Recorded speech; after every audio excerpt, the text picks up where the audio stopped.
All right. Hello again, everybody. Welcome to another exciting episode of The Kingdom of the Kael Isles. Yes, this is my custom D&D campaign where the people you see on the screen below me were not smart enough to say no when I said, hey, let me control the life and death of your characters. To kind of bring people up to speed on what's been going on with this particular cast, they are mounting a rebellion against the oppressive Eladrin magocracy that has been oppressing the oppressed. And if I could say the word oppressed anymore, I would. And their most recent idea was to go to this gladiatorial arena to recruit allies that know how to fight well enough to train some of their less combat-oriented troops. Bad things happened. Their way out got nixed, and they've been dealing with the internal politics and just trying to stay alive in this arena. And they also found out that all the gladiators are actually kept underneath the arena in this giant underground city that until fairly recently everyone believed there's no way out of other than going through the arena, and no one ever escaped. Well, these guys found someone who had escaped, and using Fade's ability to basically, I think he used detect thoughts or something like that, to kind of see the path that she took, and you guys found what you think is a way out. You're not technically 100% sure because you haven't actually gone out, but you saw daylight. So you're relatively certain that you found yourself a way out. And most recently last week, you're kind of waiting for the Serrated Death, who is an ally of yours. Oh, look, Fade has shown up. That means I have to do things. D&D cat go bye-bye. And then names go around. Fade will be here soon. But you guys got to admit, that picture is super badass, right? Anyway, so, yeah, doing that, you guys sent Elaine off to go get the Serrated Death, and you guys kind of just chilled after dealing with everything that's been going on, and discovered something kind of weird about the area that you guys are in, and had some encounter with some undead things that didn't go quite as well as planned, but nobody died. And then there was a zone of truth that happened, and that was interesting. And we all got to try the whisper feature here on Roll20. And yeah, that's where we are. So I'm going to drink something because I am already parched. We are actually going to start with Elaine, seeing as the other three guys are kind of recovering from their zone of truth moment. So Elaine, you've been traveling. It took you guys the better part of a day to get out there.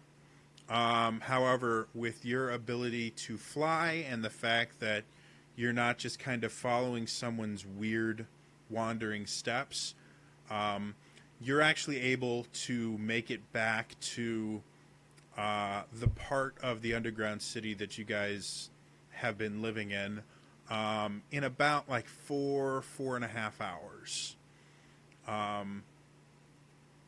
So when you get there, is there anything that you want to do before heading over to the Serrated Death? Because the whole reason that you're going here is to find the Serrated Death and bring him back to kind of prove that there's a way out, because he thinks you're nuts.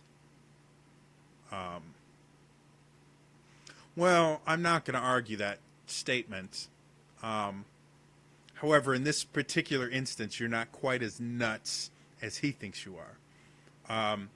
So, like I said, it takes you about 4.5 hours. You have a couple times you have to sit down and rest for a little bit, um, and you're kind of winded because you're pushing yourself pretty hard. Not hard enough to get a level of exhaustion, but just before that point. Um, so yeah, you're back at the little hovel you guys have been calling home.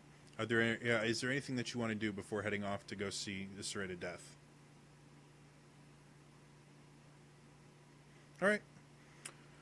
So you know that heading over to the Serrated Death, he lives far enough away that it takes like half an hour to an hour normally to get there. Since you've kind of been piggybacking with your Dragon Knight abilities, um, you're able to make it there in about 30 minutes ish. Sorry, I have to bring up his stats because he's a cool guy. Oh, no, no, no, no, no. See, there's information you guys don't know about him. Due to the fact that I can't remember any of it, I wrote it in his stat sheet. So that's all it is. It's the fact that I can't remember certain aspects of him.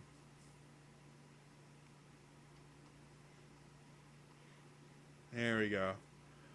All right, so yeah, so you get there, like I said, pretty easily. Um, you see Fluffy outside, and you hear the very familiar sound that you've kind of attributed to him now, of metal scraping against metal as he kind of tinkers with and modifies Fluffy. Um, what do you want to do?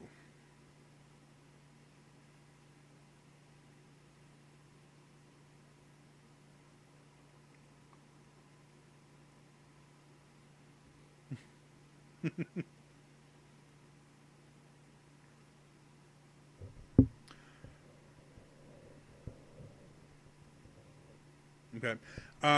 He without turning around, you hear a very familiar voice state. Without him turning around, you hear a very familiar voice state. So you've returned, little one.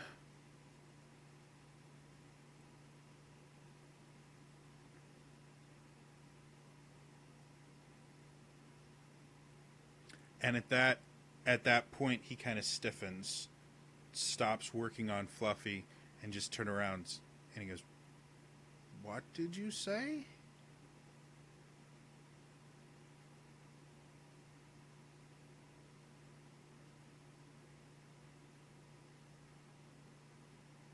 And he just looks bewildered. Go ahead and roll me a persuasion check.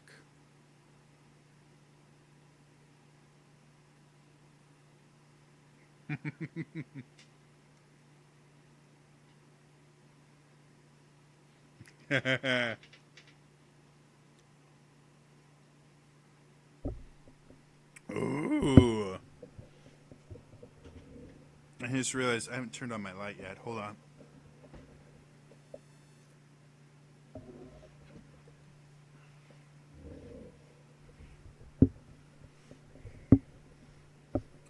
I forgot to wear it tonight. I was gonna wear my "Don't Fuck Me, Gil" shirt,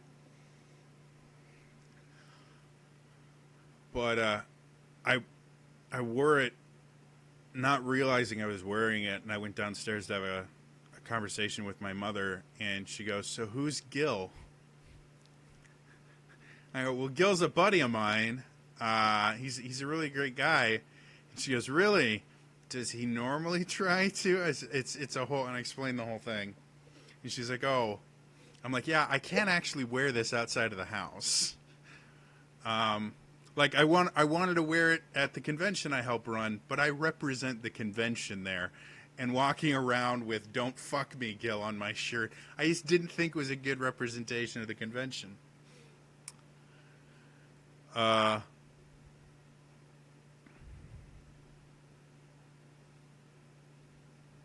okay, so he just looks at you like you are completely nuts. Um, And he goes, "You listen. It was funny the first time you mentioned it, and it was, there are some people that they need that little bit of hope, but in a place like this, hope is a dangerous and deadly thing. You need to drop this idea. You're not leaving here. None of us are. We will be here until we die. You. So it was just he turns around and starts tinkering with Fluffy again. I've made the decision that before I die, I will inflict as much pain and suffering against the Eladrin as I can. Otherwise, what point is there to living?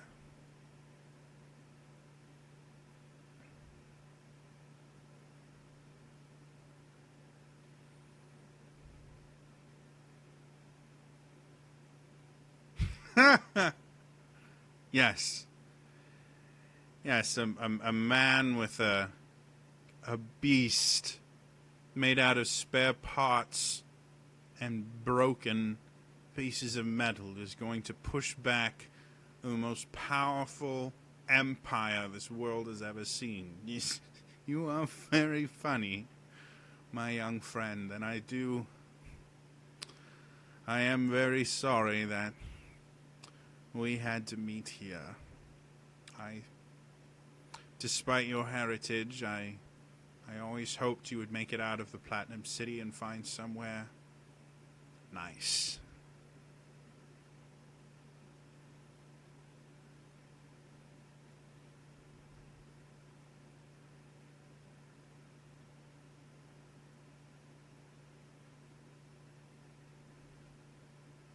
And so he turns around again, and again he looks at you incredulously, and he's like, You really believe this?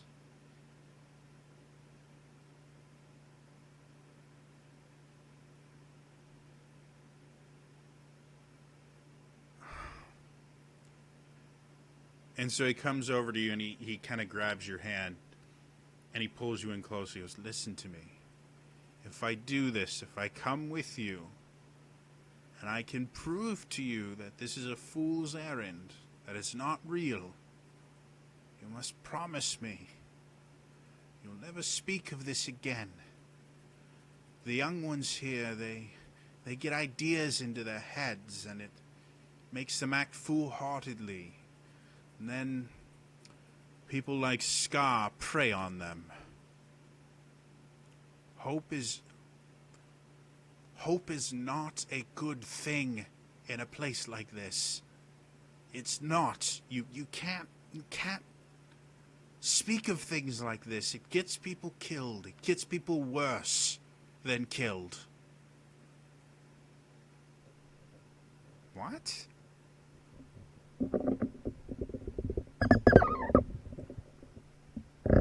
Oh, for Pete's sake. Sorry, my mic stand is being weird. It's a great stand. Like it's a boom mic, it's a boom stand, and so it works really, really well for what I want. But every so often it'll just decide, no, you need to speak as low as physically possible. So I have to sit here hunched. So he's looking at you more and more incredulously, and he kind of comes over and he places a hand on your forehead,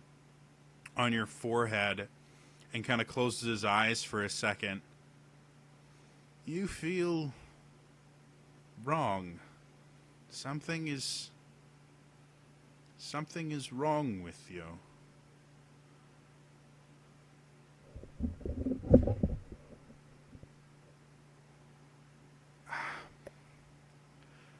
Let's go.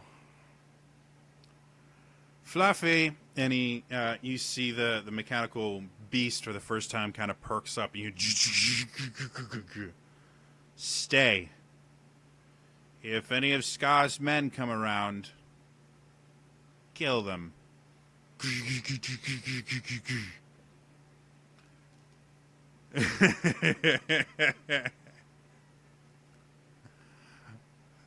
And so it goes, fine, lead the way.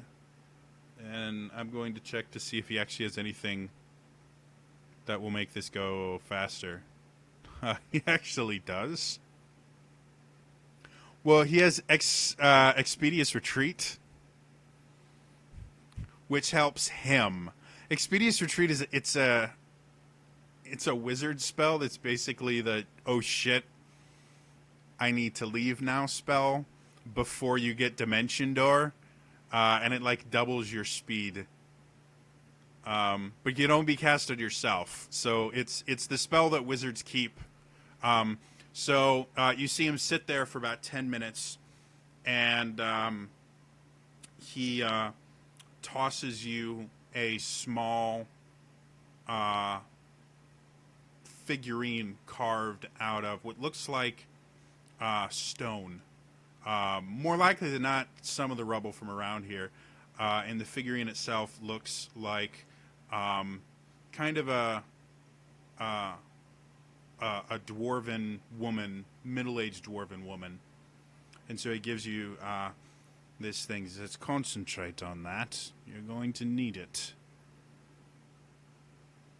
And then you see him weave magic into his armor and everything.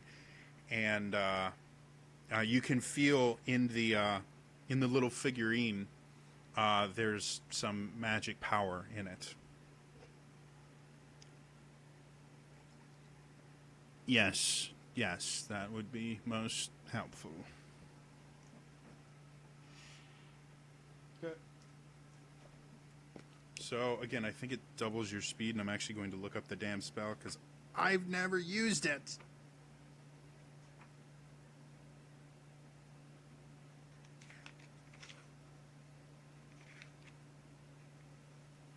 Oh. So, yeah, doubles your speed. Thank you. So for 10 minutes, you guys go super, super fast. Yeah. So, you guys start heading off. So while that is happening on the other side of the city, the rest of you guys, after everything that happened last time, you guys have had enough time to take a short rest. And you get the idea that Elaine is probably going to be back within the next hour-ish, knowing how fast he goes and where he has to travel. So with all the new knowledge that you guys got from the Zone of Truth, what do you want to do?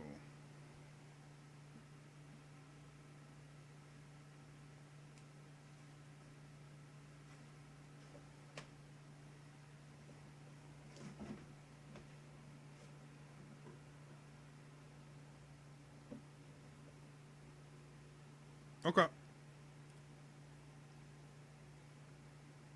So Kata's just kind of, pacing around a little bit, looking in the general direction that Elaine went off to. Avok, Fade, what about you guys?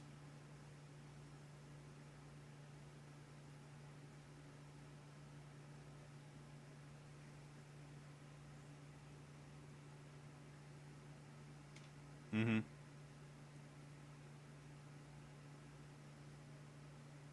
Things got a little heated last time.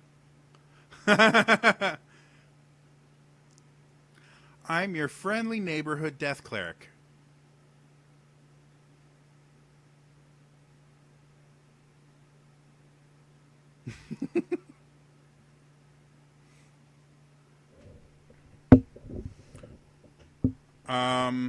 Due to the fact you probably would have gone either shortly before or shortly after the short rest.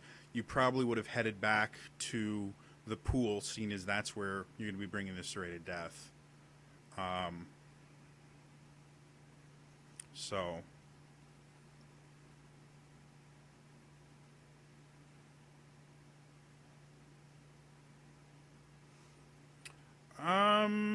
roll me an Arcana check.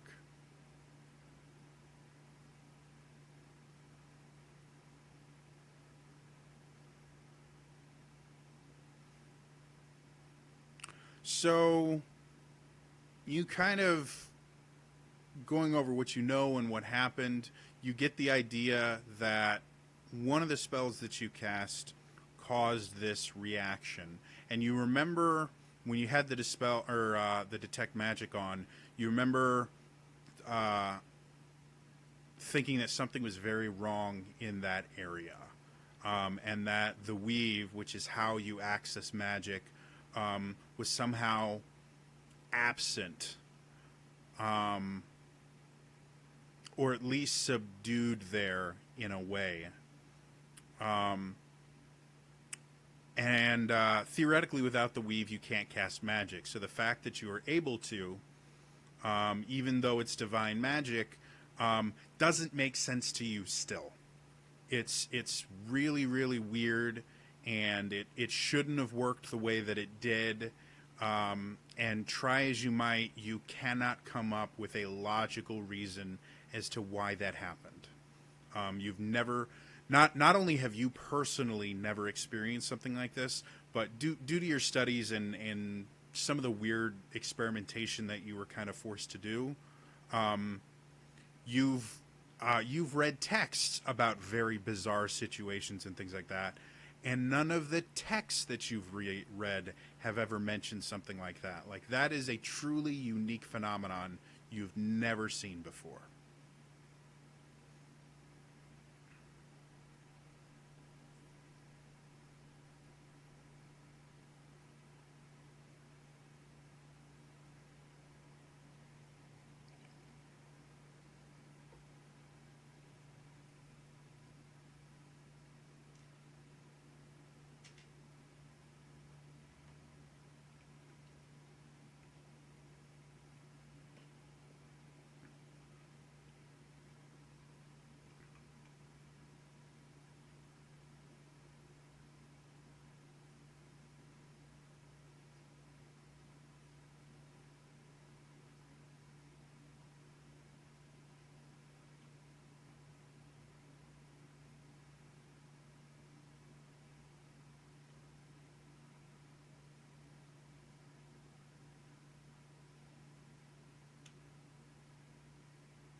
Master.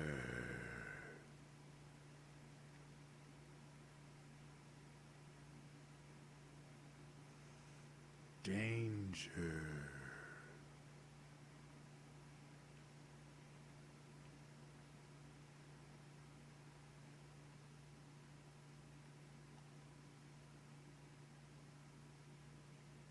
Master.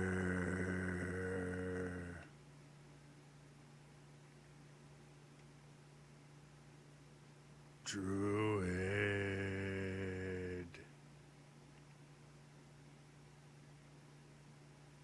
And he just kind of stares off into space again.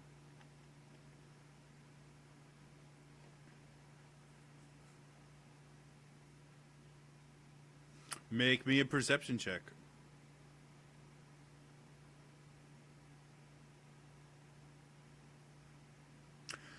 So, again, one of the unique aspects of the area that you're in is there's no wind, there's no movement. So, any movement whatsoever is very easy to see. So, because you're kind of looking for Elaine, You get yourself up to a high-ish point, you know, probably like 10 feet off the ground, and you see off in the distance movement, far enough away that he's still probably at least half an hour away, but you definitely see someone coming towards you, and for a brief moment, that someone has draconic wings, which so far you've only seen Elaine do that.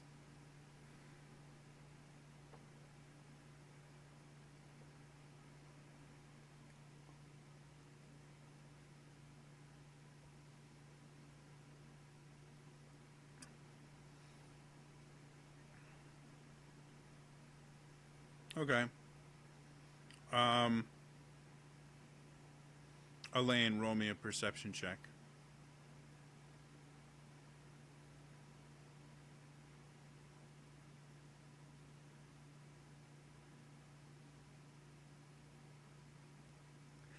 You're far enough away that, and she's a tiny thing. Like even by human standards, she has a small frame. Um, you know, she's not ripped like Avok, so um, you don't really see her, but you know where you're going. You know, you,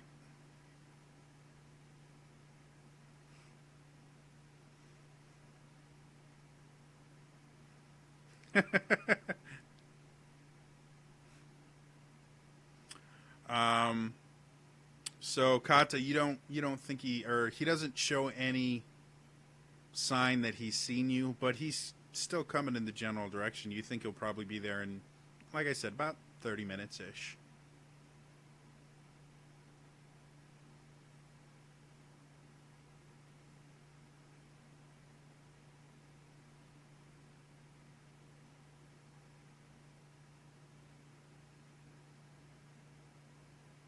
Well, she would know.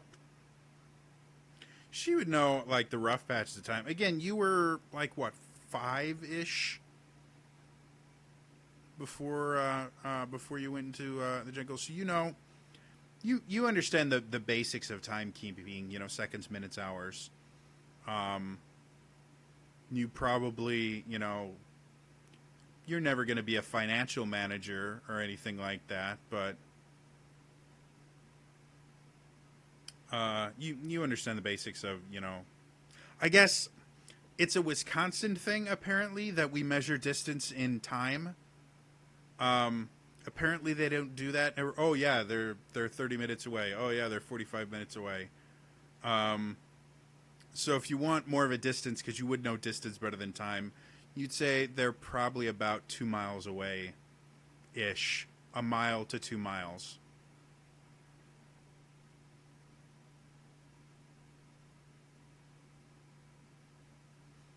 Because obviously Eladrin used the Imperial system.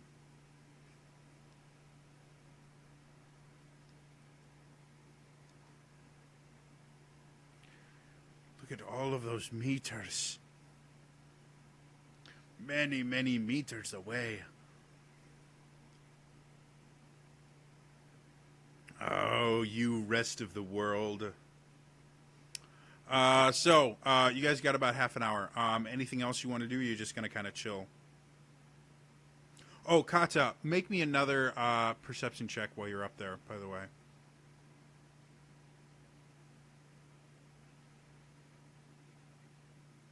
Uh, so as you're up there and you notice them and you kind of call down, yeah, they're about, you know, a mile away ish. As you're kind of surveying around, you're in one of the highest spots in the area because, again, most of this area has been reduced to rubble. Um, and you look over, and your eye kind of catches where you guys buried that orb. Um, and you notice that that area, uh, there's a large area of dark black dirt.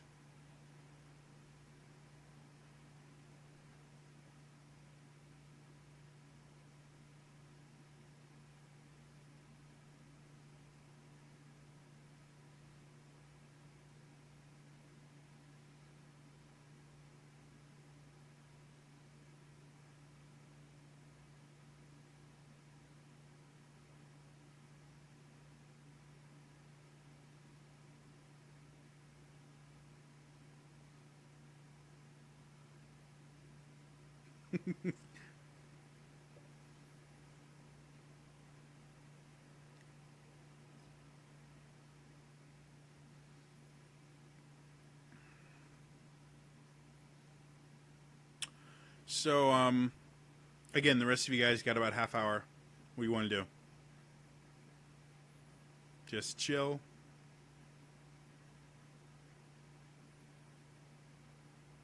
Uh, you add 10 minutes to the cast time, if I remember correctly.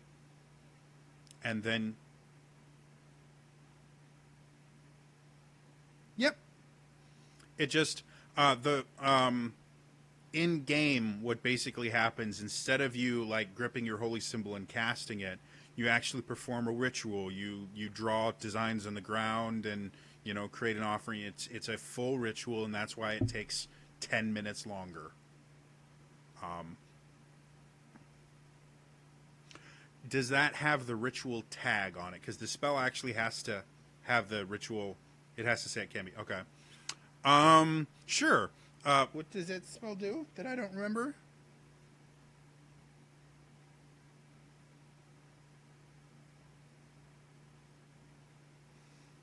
For how long?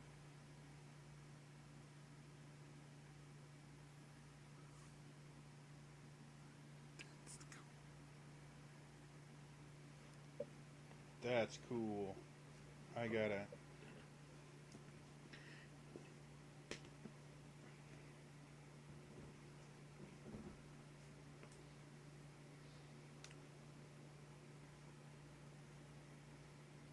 That is really cool.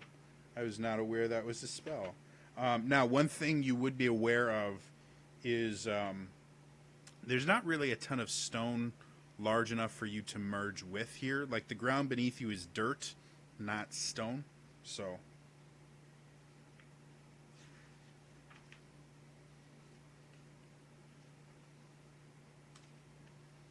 oh, you are 100% right. Yeah.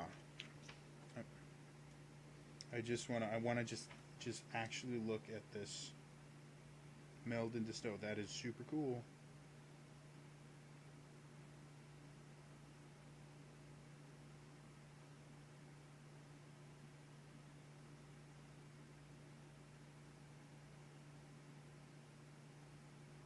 So theoretically, in order to use meld into stone, you actually have to touch the stone that you want to meld into.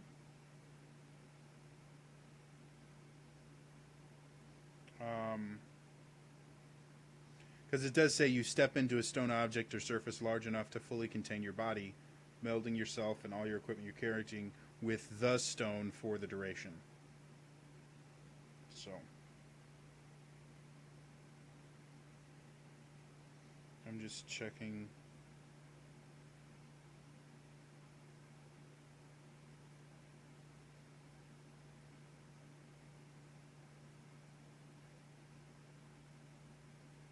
Yeah. All right. So 30 minutes pass. Um, and Elaine, you come with the serrated death. You guys kind of avoid the area where you buried that uh, stone because it's out of the way. It's not in a direct path. Um, and you get there, and the serrated death kind of sees the rest of you as like, so all of you are under this delusion that you can leave the city. And he kind of puts his head in his hand.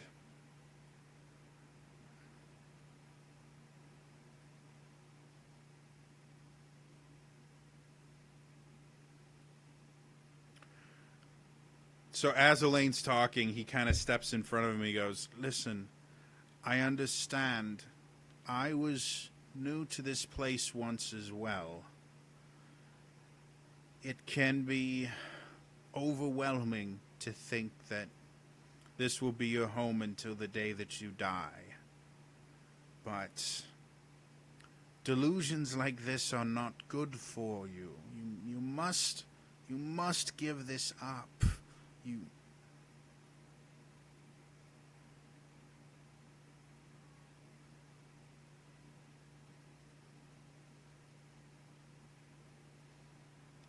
So he kind of feels the magic take effect. He's like, "What are you doing?"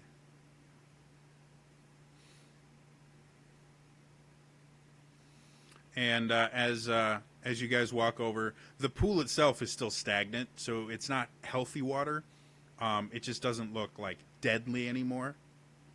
So he sits there and he's like, "Congratulations, you found undrinkable water. If you would like, I can show you some much closer to home." That will be a contested strength check then. Okay, you have advantage, Elaine.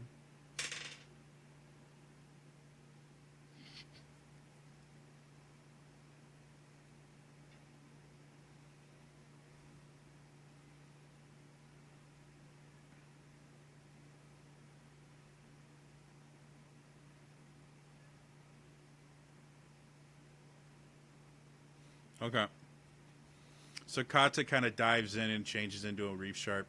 Um, with the water breathing, as you start to breathe in, you initially feel the same feeling you felt before of that burning sensation as you kind of inhale the water, and you kind of choke at first because again the water is still stagnant. Um, so it's kind of like stepping into a room full of noxious fumes. You're not gonna die instantly, but it's uncomfortable. And even transforming into the reef shark, the gills burn a little bit. It's uncomfortable to be in there. Um,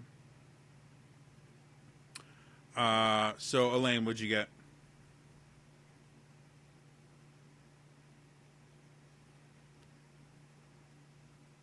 Okay. Yeah, he got a nat one. So you see him go, "What are you doing?" Ah! And he falls in, and he kind of splashes around, and without warning, what's your armor class?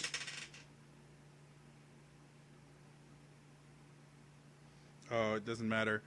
Without warning, he comes and just kind of takes a swing at you after he's in the water, which you just very nimbly dodge out of the way. He's like, "I am now wet, and this has gone on long enough."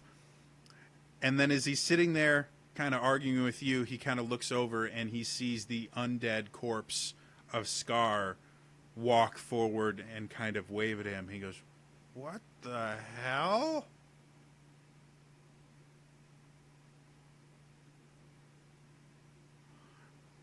No, I am tired of this delusion. It has gone on far enough. I am wet. My armor is going to rust. It is incredibly difficult. Make a grapple check. That's athletics.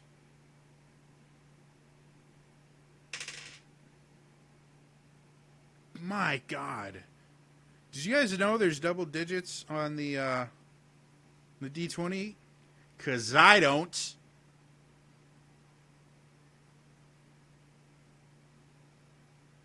Athletics sucks. So you've got him, and you just kind of pull him underwater, and he's fighting you the entire way. And he's a strong guy. Like being in the being in the arena for so long, like he's almost solid muscle. Um, and so you're pulling him along, and the water breathing is helping because you're not having to try and concentrate on holding your breath. In addition to that, you notice the same thing Kata does. This is not water you ever want to ingest ever. And even breathing it, you feel a little nauseous. Um, but beyond that, you kind of drag him, and he's kicking and screaming the entire time, and so it takes you a good 10 minutes to drag him to the other side, and eventually, yeah, you guys surface, and he goes, "What the hell is your prob?" And he stops mid sentence. because in the room that you're in, there's a little bit of sunlight that is reflecting off the water and shining that kind of weird way that light reflects off of water on your face. And so he looks at it, and very slowly he kind of reaches out and kind of touches where the light is moving around on your face, realizing that it's not, you know, a part of your face doing something. And then he looks, and he looks around, and he looks up, and he sees the shaft of daylight, and he goes, do you know what that is? That's daylight.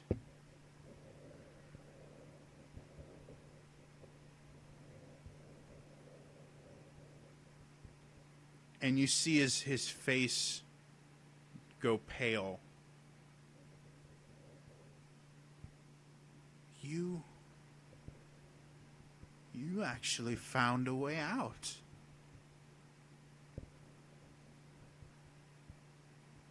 Do you know what you've done? Do you know what you've done? You don't understand. They can't allow this. This can't exist. When the Eladrin find out about this, the fact that you know, there are worse things than death. And they can cause all of them here.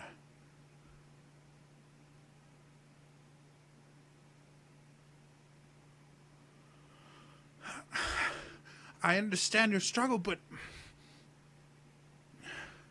they're going to find out. They may already be on their way here. If they find us here, and you see genuine terror in his eyes. Much more, to the point, much more than you think is really warranted here. Like something seems slightly off to you.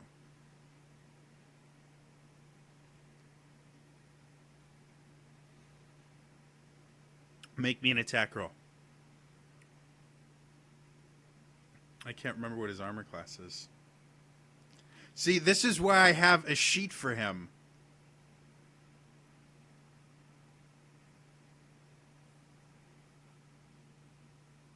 Yeah, that hits.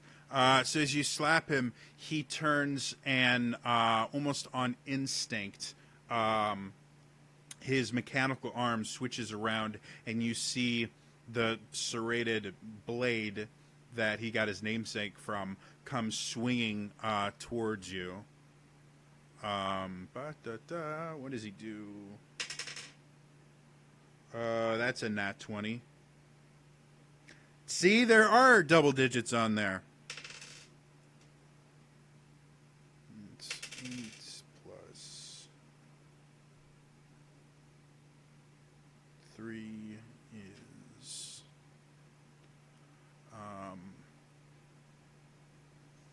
11 plus 3. You take 14 slashing damage.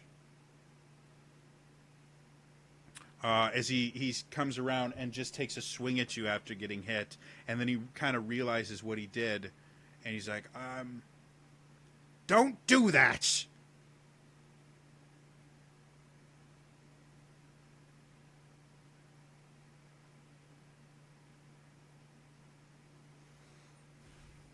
No,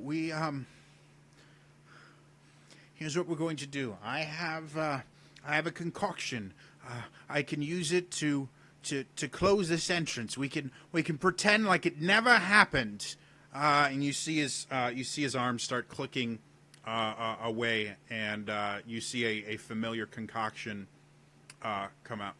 Go ahead, go for it. Make acrobatics or athletics, whichever you like.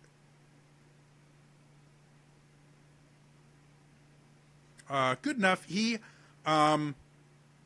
at this point, he's not really focusing on you. He seems very, very intent In fact, if anyone wants to, you can make insight checks.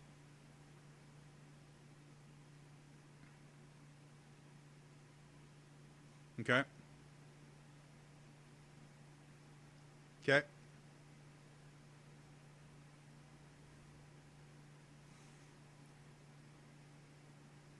Yeah, he's just been following. So while you guys are doing the insight check, Fade, um, as you cast, what kind of what school of magic is Calm Emotions from? Okay, thank you. So as you cast the spell, um, you recognize something familiar. Um, while the rest of you guys kind of feel this calming sensation wash over you, and Fade, you can kind of feel the magic start affecting. Um, when it starts to affect, um, no, when it starts to affect the serrated death, um, nothing happens. Like you feel almost like a shield or something like it has no effect on him whatsoever. Um, Avok, you got a 20. Kata, you got a 19. Elaine, what'd you get for insight? 15. All right. So Kata and Elaine, you guys, as you kind of look at him, he's starting to go slightly on the hysterical side. Like his fear is starting to take over higher brain functions, and he's starting to do some irrational things. Avok, on the other hand, as you look at him, you've seen people hit that point where their mind just kind of dissolves due to trauma and stress and everything like that. You've seen it on the battlefield. That's not what's happening here. Like you've seen that before, and you've seen what it happens, and this is very similar. And you think whatever is causing this was designed to look like that, but that's not what's happening right now. You don't know what it is, but you can definitely tell that whatever is going on in his head right now is not natural. Something is causing him to feel an abnormally high level of fear to the point where it's starting to take over control of his actions.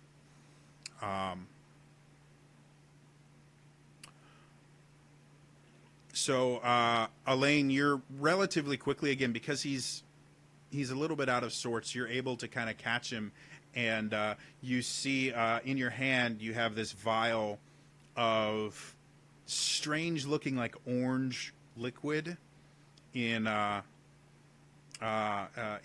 you notice that the vial itself is very, very thin, like it's designed to break. And you kind of take it from him before he could do anything. And as you do that, he's like, "What are you doing? Stop! We have to close the seal. We have to get out of here. They're going to come. They're going to take you, and you don't know what they do to you. I've been there." What did you say? Oh, okay. What's the save on that? Oh, I think you have to make an attack roll, right?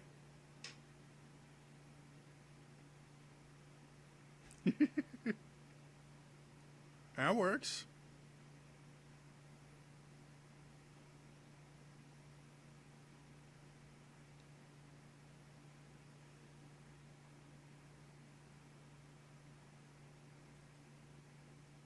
Okay. Attack roll away.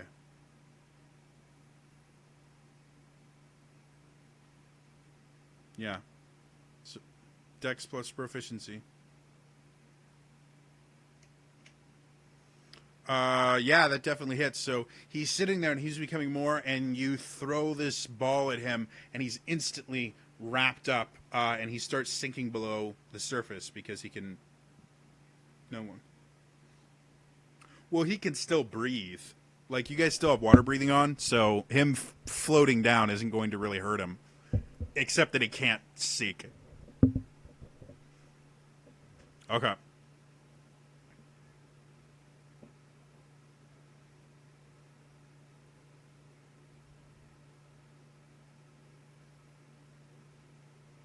Roll a history check for me.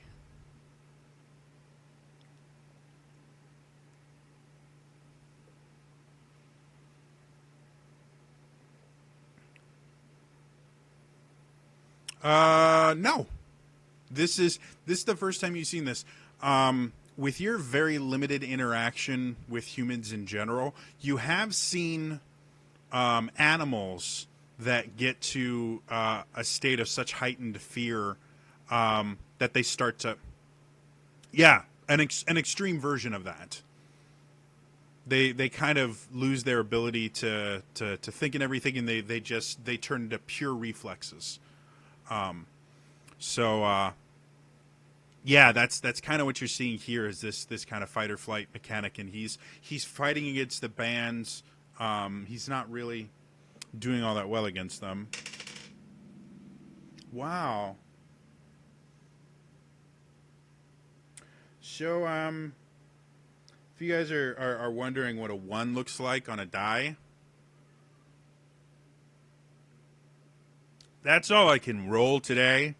So he's sitting there and he's fighting it and he's starting to scream. And he's not even making sense anymore. He's just screaming. He's like, they're going to take you like they took them. And then they do things. They get in your head and then they place things in. And now he's just starting to spout gibberish. And do any of you guys speak Dwarven? All right. So Elaine, he reverts to Dwarven. And the rest of you guys just hear him going, and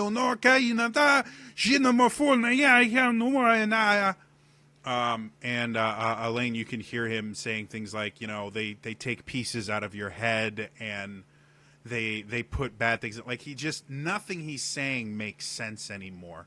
And even though you understand the language, it sounds like gibberish. Like he's just putting words and phrases together that don't link. Avak, you were saying something before I interrupted you.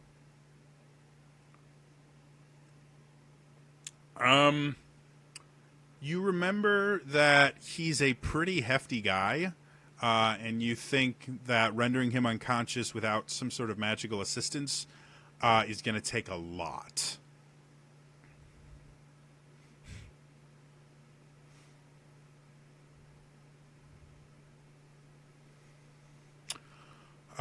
With the bands, the way that they restrict him, you actually can't get your arm, because the way, for anyone that doesn't know, the way that it works is there's 2 veins in your neck that you actually cut off for it to work. It's not that you're not actually suffocating them; you're cutting the blood supply off to their head.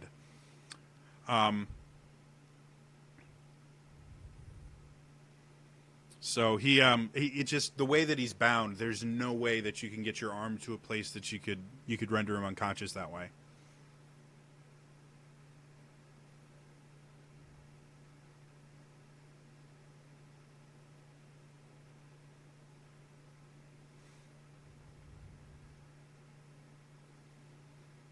So the room that you guys are in right now, you're in a pool of water.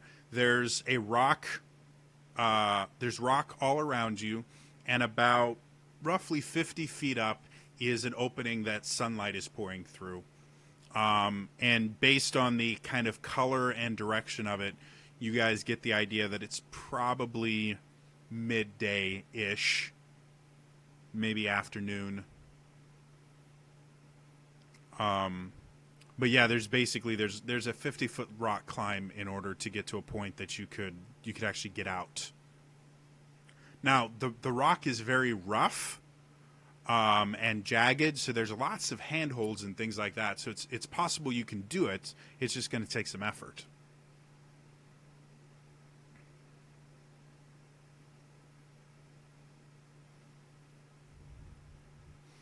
So anyone want to go up?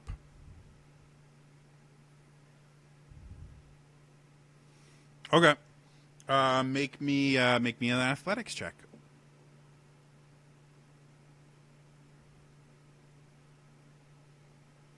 All right, and you notice his fade kind of prays a little bit and touches your shoulder before you start moving up. You can add a D4 to that.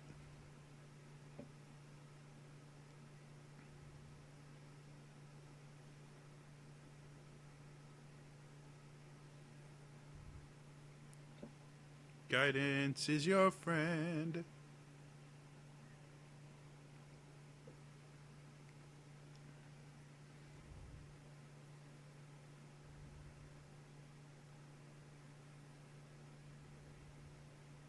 Okay. All right.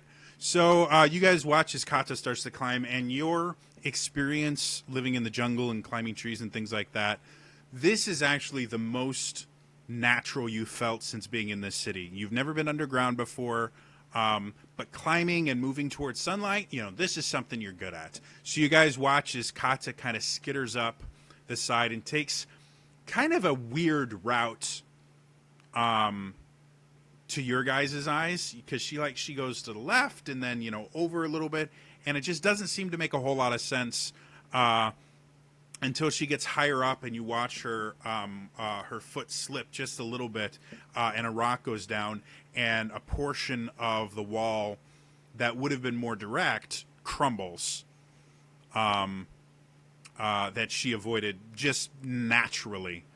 And so you make it up, and you find that the opening itself is just big enough for a medium-sized humanoid to kind of squeeze their way through without too much difficulty. So currently, Kata, you're standing in the opening. Do you want to kind of squeeze through and find out what's on the other side, or stay there, help your friends? What do you want to do?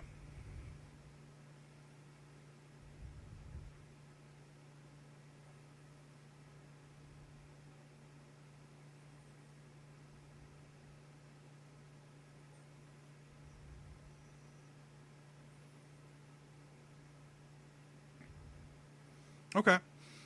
So kind of looking through, you see a crevice, and it looks like you're going to have to go about 10 to 15 feet through this crevice to get to be able to see outside. The crevice itself shoots up really high, like it goes up 30 or 40 feet, which is how the light can get in. But yeah, if you wanna see where this empties out into, you're gonna have to go a decent distance.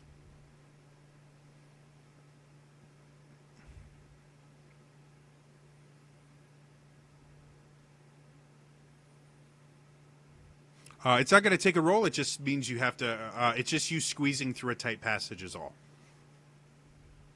Yeah. Okay. So you guys watch as Kata kind of disappears, and again with her smaller frame, it's relatively simple for you to kind of get through the spot. There are portions where it's only about 3 feet wide, but for you that's nothing.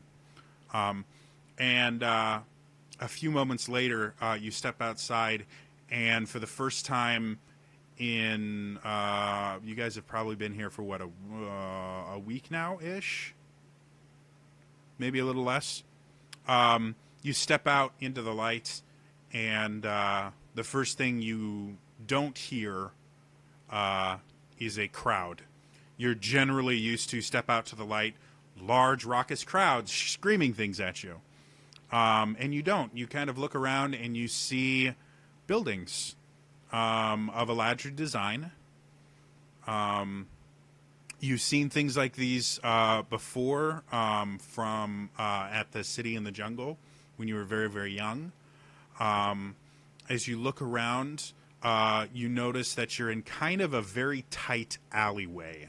You're kind of sandwiched between two big buildings, and as you look behind, you can see the buildings themselves are kind of built against what looks like a rather large, not like a mountain, but a very large hill of rock, probably going up 50 or 60 feet. And that's where this crack is. And having never been in this town before, you have no idea where you are. The one time you've been in this town was when you were being taken in as prisoners. So you have no idea what part of the town that you're in. But you do see about 30 feet off, the very tight alleyway opens up to what looks like a a road. Go ahead and roll me a stealth check.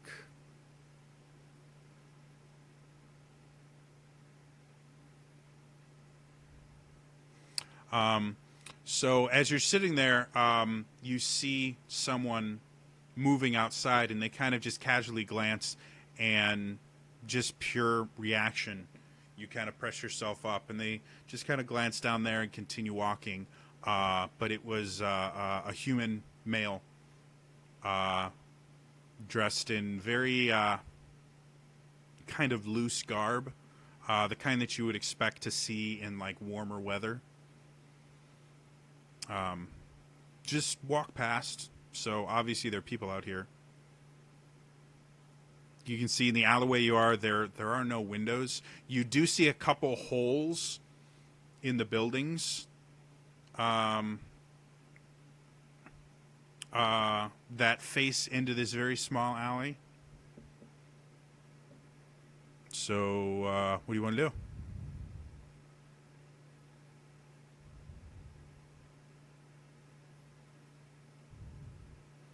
Okay. So you guys see her appear at the top of the opening again, and she kind of tells you guys what she saw. The serrated death at this point is becoming more and more incoherent. Elaine, you've noticed that he's not even speaking words anymore. He's just screaming and shouting curses at you guys and things like that.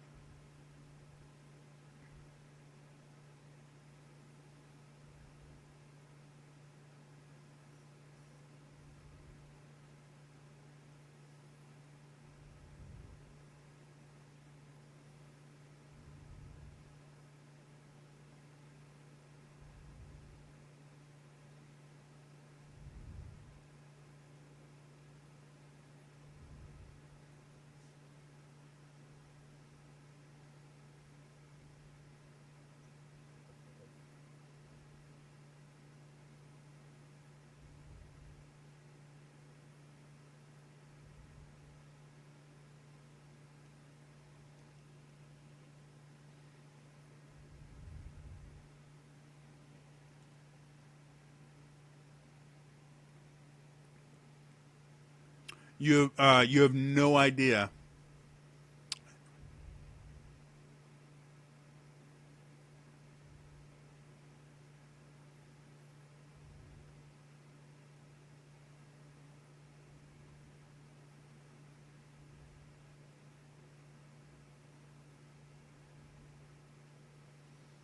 Okay.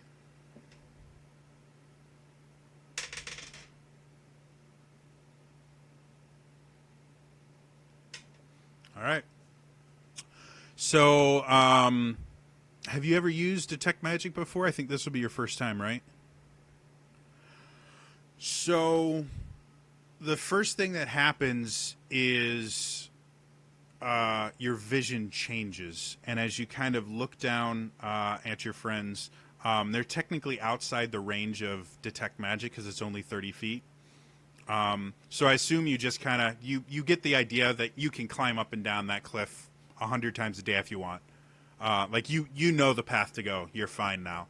So you go down there, and the first thing that you notice is Fade himself has this kind of glow to him, and his holy symbol kind of glows, and Avox's axe kind of glows, and it's just very ethereal and pretty. And very unlike anything you've ever seen before. You're seeing colors that you can't describe. And as you're kind of looking around, you look at the serrated death, and you can see the bands around him are glowing this very kind of dull red glow, and he's fighting against it. And you notice that he himself kind of has this almost after image around him as he's struggling of magical energy. But as you focus closer on him, you see his head specifically, almost like you can see inside his body.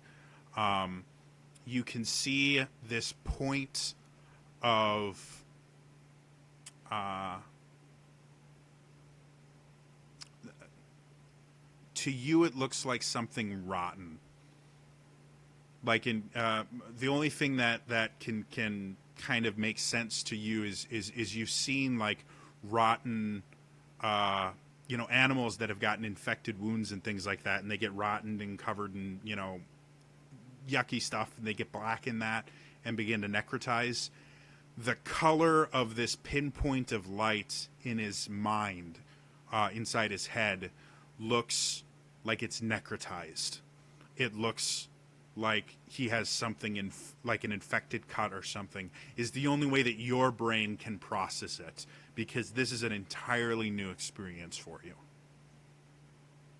And as you kind of look around, you start noticing in all of your friends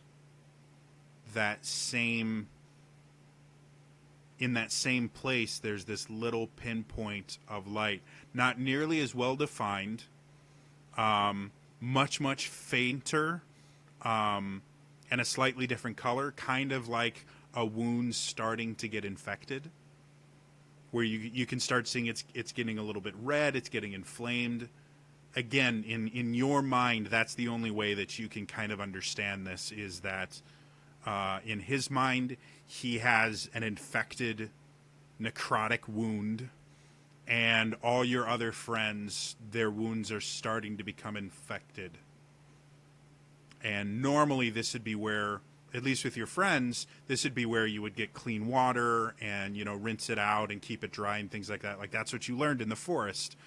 And something to the effect of what's happening to the serrated death, that's where you would kind of just count the creature as dead, because you didn't understand the idea of like amputating or stuff like that. Like you'd never had that kind of training.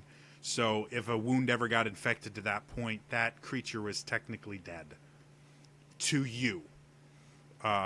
Again, not everyone would interpret it that way, but this is how your brain interprets it, because it's such a new experience for you.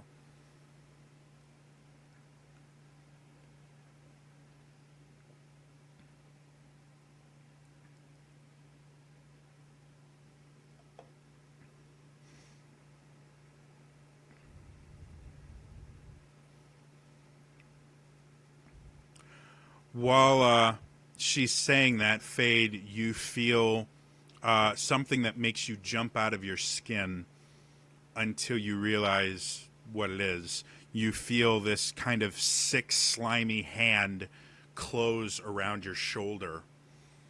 And then you hear, "Danger."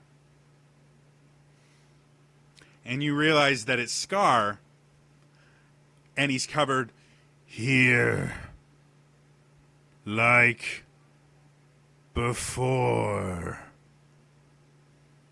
Danger. And Fade, you all of you guys start feeling that very peculiar feeling of the hairs standing on end.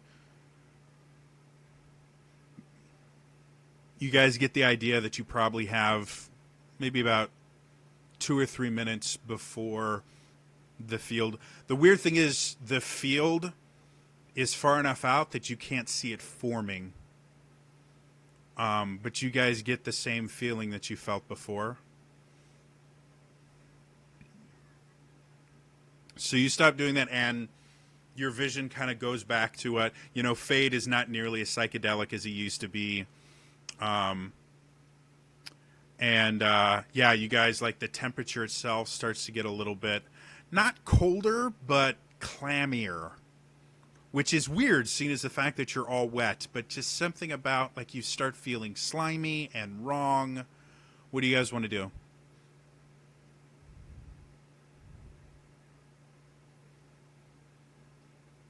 Again, right now, everyone but Elaine has been through this before.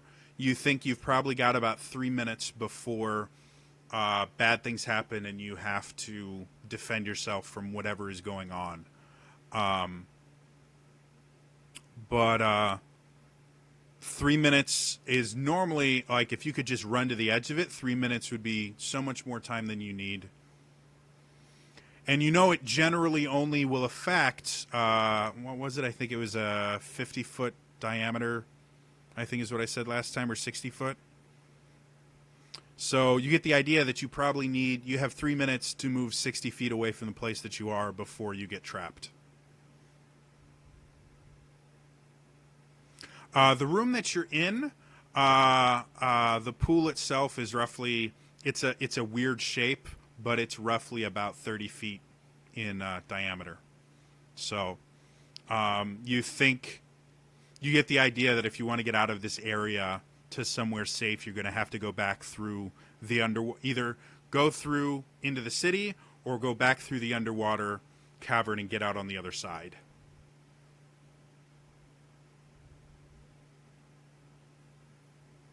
Okay, so you guys watched Kata just dive underwater and start swimming.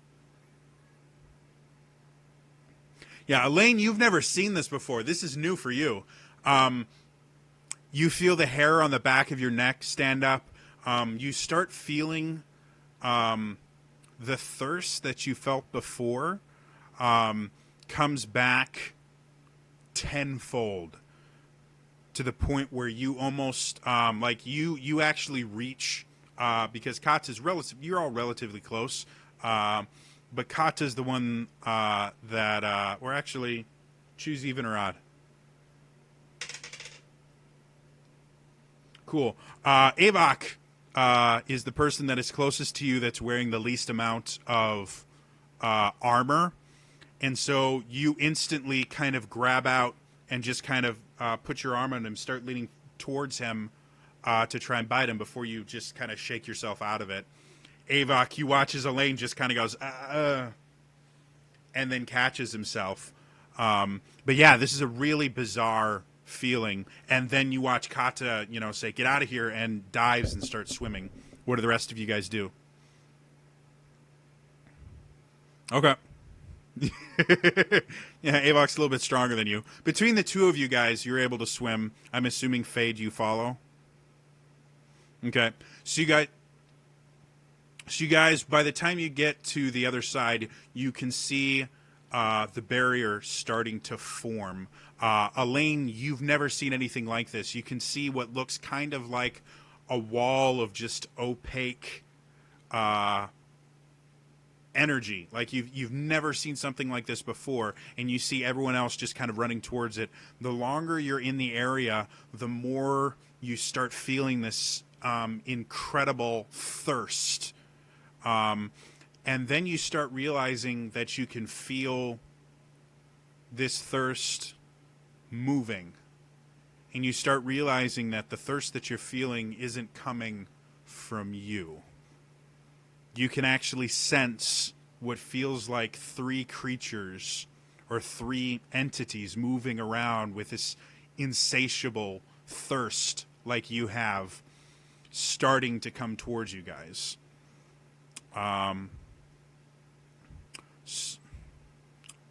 So you guys are out of the water on the other side now. You're about, math is hard, you're about 20 feet away from the edge, and you're watching it become more and more opaque. You think, all right, so Kata, make me a con save. Everyone make me con saves that are going through the barrier. Okay. Okay. You're fine. Have you ever failed a con save, Avok? It's what I do. Okay, you're good?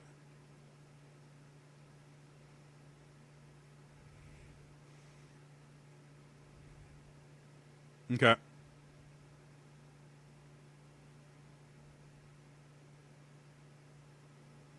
Well, what actually ends up happening is as you sit there, go ahead and roll his save. You take... Man. Okay, you both take 9 necrotic damage, which I think is almost pointless for him. Or no, not necrotic, force, I'm sorry.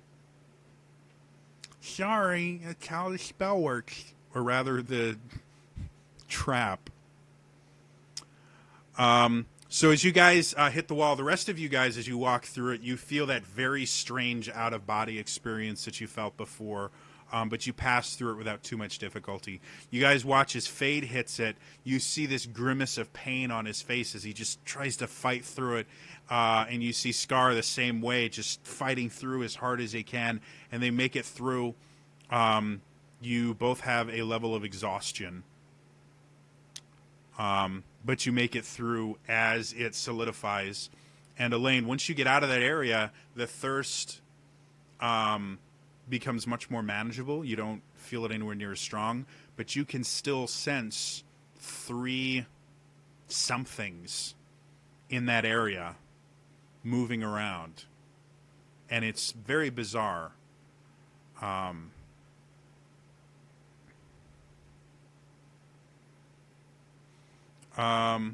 You guys know it eventually goes away. But for the time being, there's no way to get through that barrier. Or you guys haven't found a way to destroy the barrier as of yet. I don't think any of you guys have tried destroying it before. You just killed the creatures and it went away. Oh, is that how it worked? Oh. It's very possible that's how it worked. My brain is Swiss cheese, so I don't remember. But that sounds like it would work.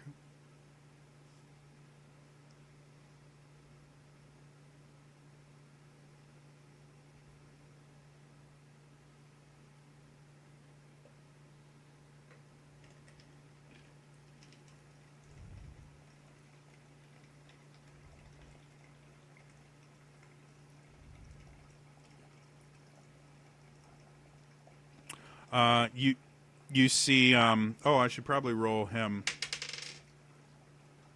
Yeah, he got hurt too. So the serrated death at this point is no longer even speaking.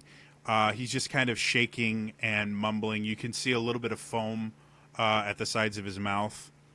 Like, he looks really bad off. His skin has gone a kind of ghostly pale color.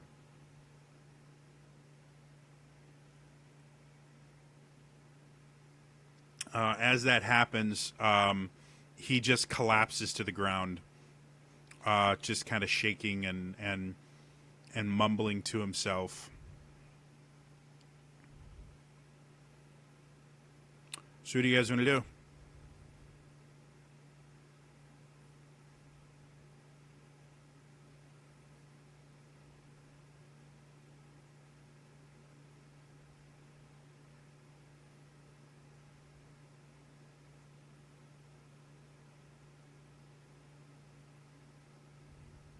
From what you saw with your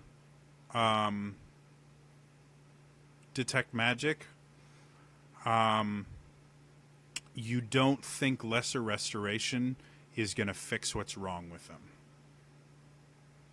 You think it's something deeper. You also don't think it's going to affect what you saw in your friends either. Like, this is a whole new kind of magic that you've never dealt with before.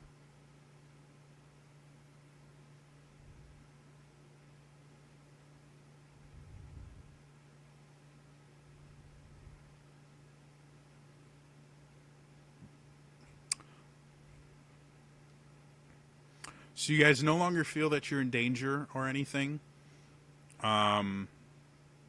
You've never stuck around long enough to see how long this barrier thing lasts. But yeah, you don't feel in danger. What would you guys like to do?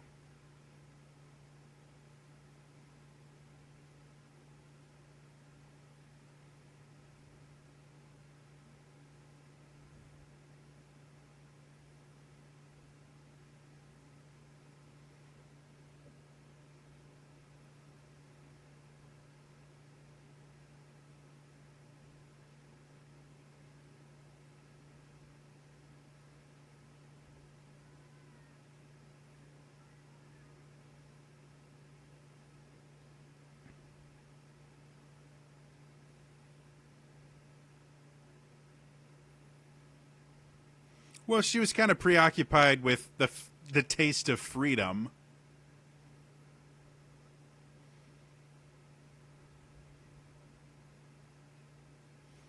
Well, at this point, you guys are Fade and Scar are already looking a little bit paler than they were before, just from exhaustion. So you guys get the idea that taking a long rest is probably the first step you need to do.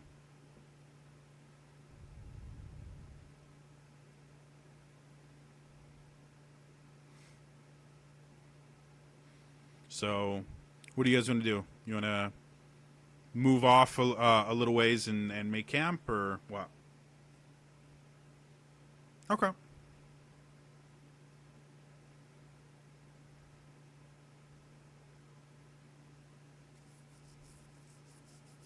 Okay. Go ahead and anyone that wants to make me survival checks.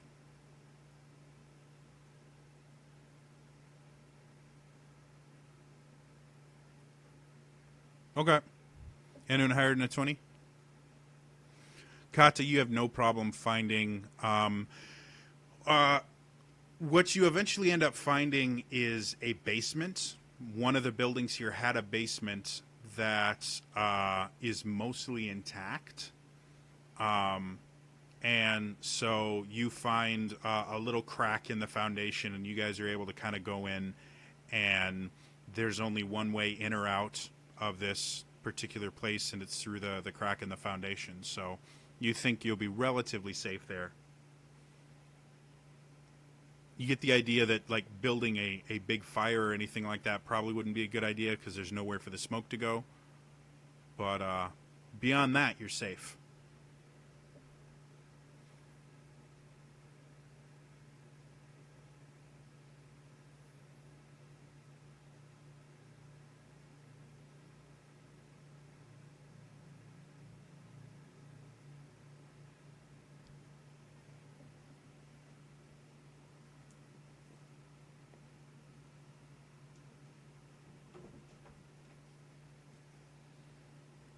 All right. Are you guys gonna set up a watch or no?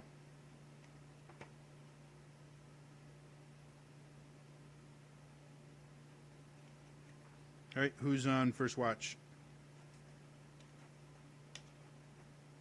Okay. Second watch. Okay. Third watch.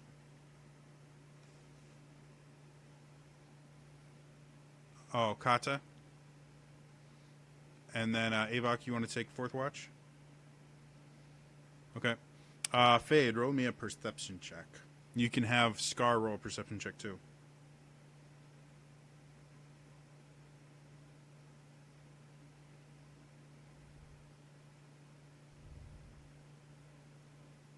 Mm-hmm.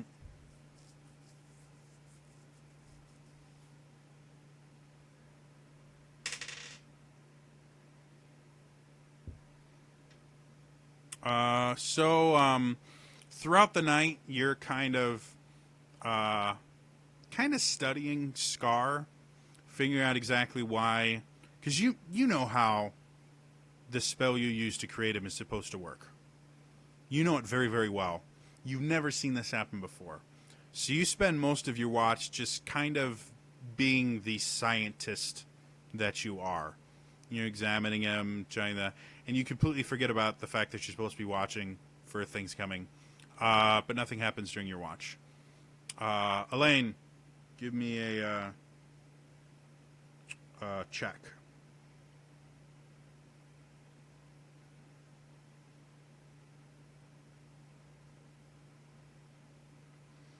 All right.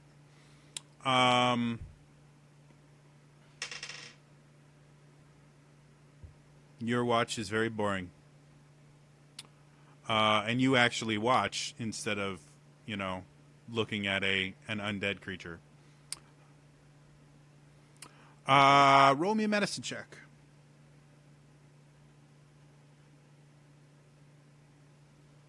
Totally.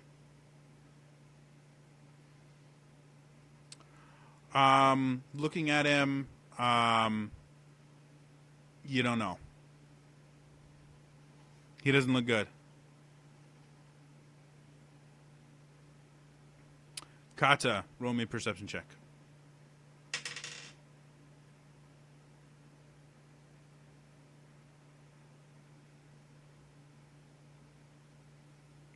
Sure. You would probably be slightly more knowledgeable than Elaine.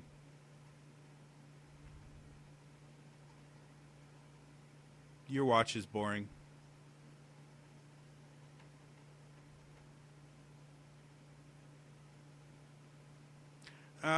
He's not talking anymore. Like he was mumbling before in a language you didn't understand. He's not. He looks like he's sleeping. He's breathing. So, I mean, that's a good thing. And a little bit of the color is coming back to his skin. Beyond that, you got nothing. Avak, give me a perception check.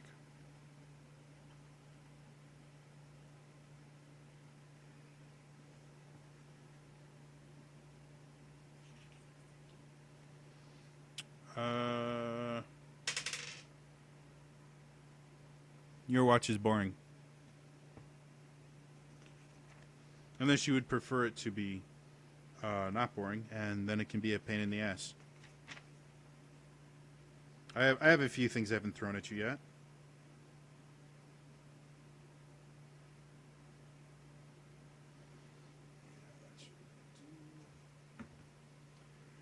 So, yeah, you guys get the effect of a long rest.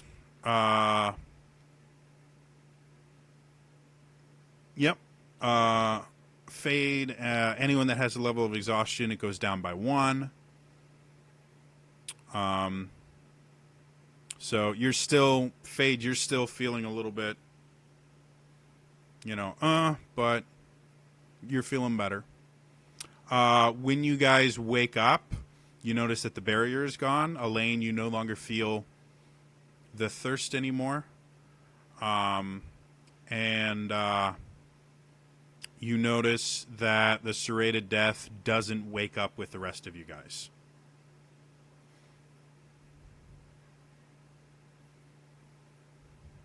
Yeah, you can do another medicine check.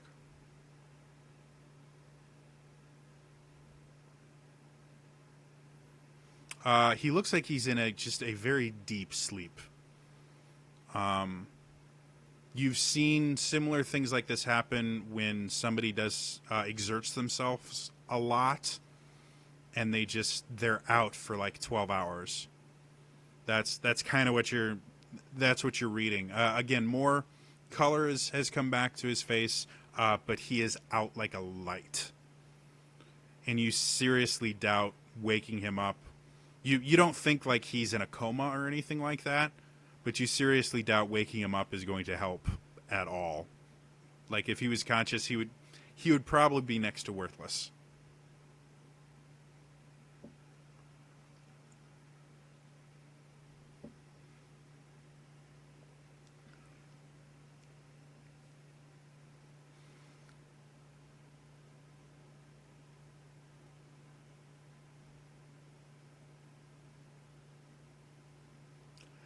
To be honest, you don't know.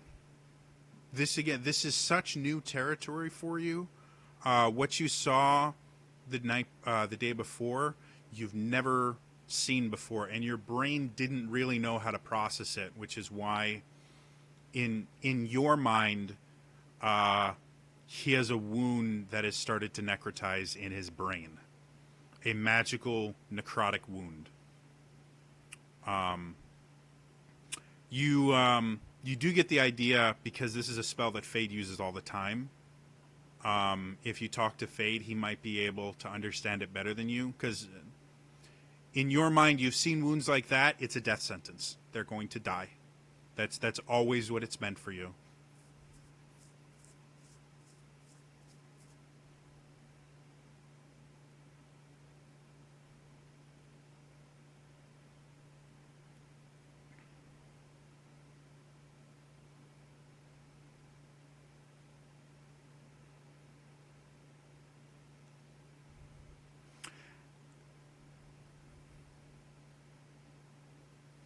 Uh, sure. This is different.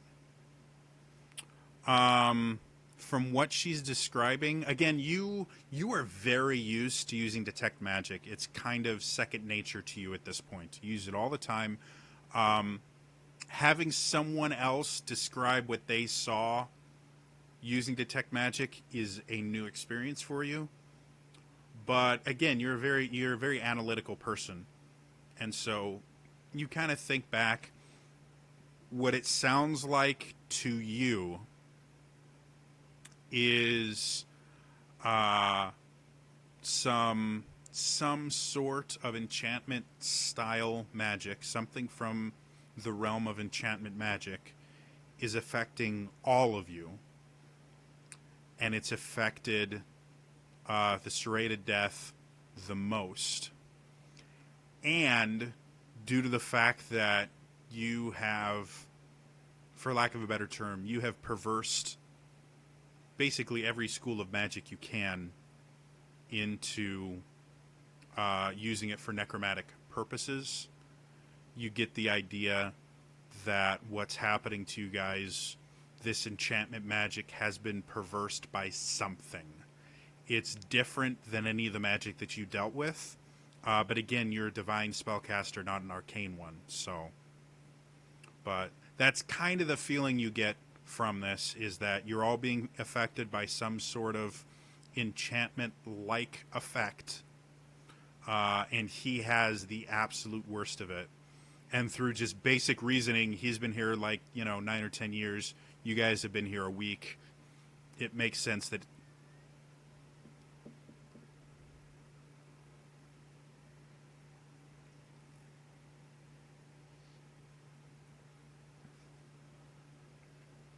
Yeah. Um,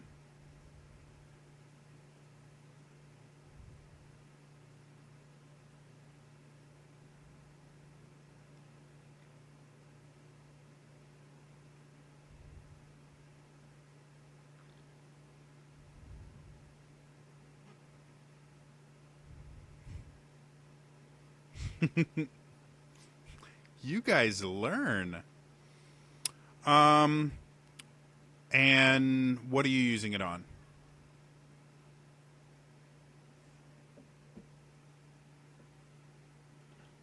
Okay.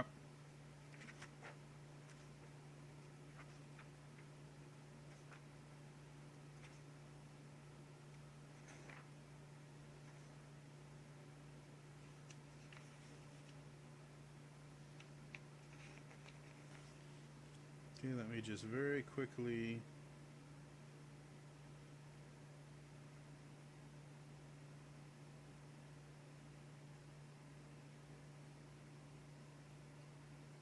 So you said fourth? Okay. Make me an ability check using your spellcasting ability.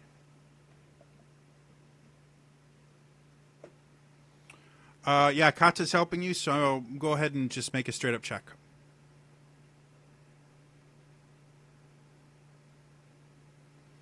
Yeah, basically make me a spell attack roll.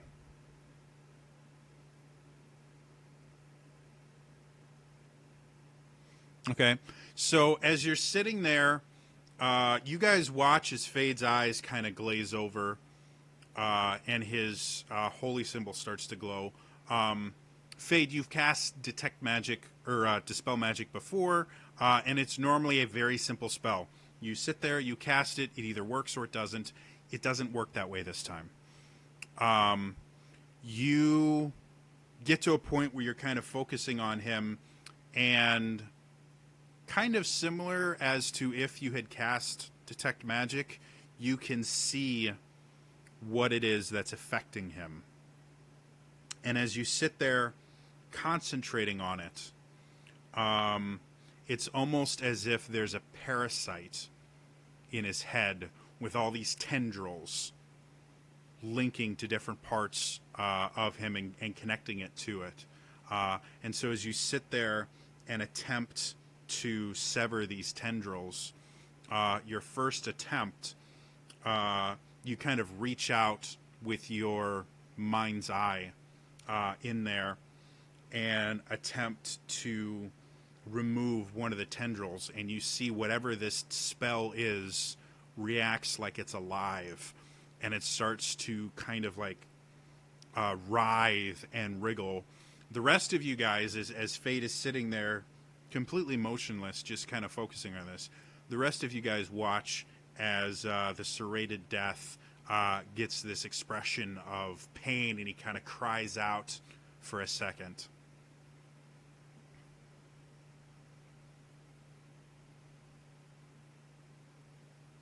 Okay.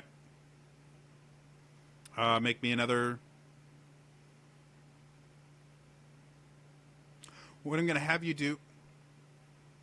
Oh well, what I'm going to do right now is, Kata, do you have access to the dispel magic? So what I'm going to do is, if you want to continue helping, you need to cast the spell.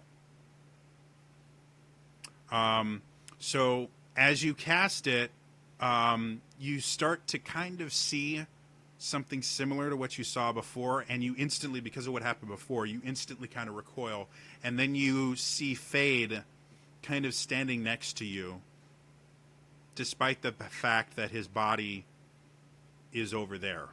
And you guys are kind of, your astral arcane presences are just kind of standing there with this giant, larger than life tentacled creature in front of you, attached to this friend.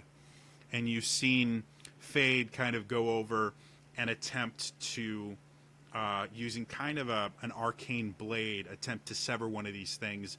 And he cut partially through this tentacle, but it's still there. And if you give me a second, I'll do something. I forgot I can have music, so I'm like, well, let's put music here. So Fade, as you're doing that, you kind of look over and you see Kata there as well. However, Kata, this is so far beyond what you've ever dealt with that you are completely at a loss as to what to do. Fade, you have a little bit better idea of how to do this. So how do you two want to proceed?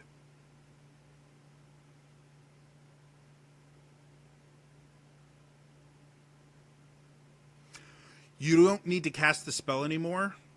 This one dispel magic has basically linked you guys to this whatever it is. So no more spells are needed.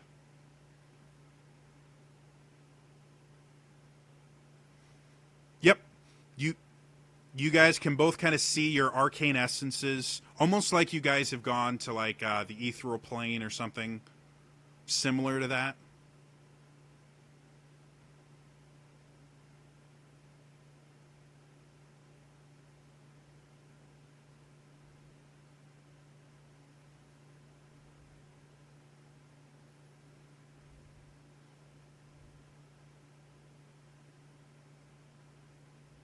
Okay. So, Kata, I need you to make me a spell attack roll with advantage. And you notice as you reach out, your hand starts to change into a blade of arcane energy. So, as you sit there and you take this blade of arcane energy, you look, and Fate is kind of guiding you. And as you start to cut through, you stop for a moment, because as soon as you touch it, you have you've skinned your own meals and stuff like that. Like you've cut upon animals and things like that before, and you know the difference between cutting through something that you're going to damage your knife and cutting through something that's not going to damage your knife. And the area that you're attempting to cut at that point, again, in your mind, you're cutting through bone or something like that, something that's going to chip your blade. So you very, very gently kind of move to a different section and cut very smoothly, and one of the tentacles severs and kind of dissolves.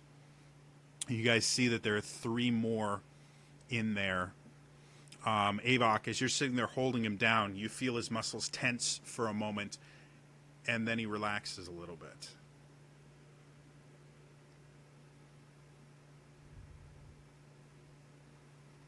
So you guys kind of have an idea of how you want this to work. Do you want to continue doing what it is you were doing, or do you want to try something new?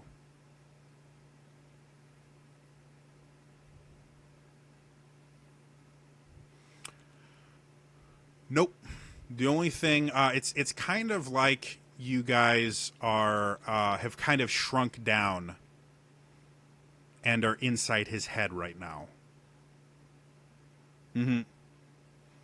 You see a woman with orange hair and a cart with no horse, and has a smiley face on it. Yeah.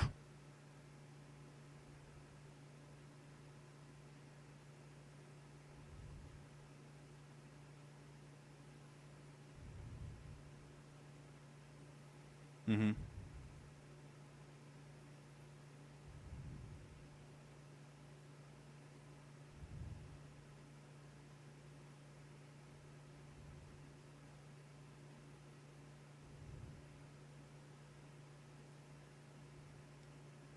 And as she describes that, you've never slaughtered your own food.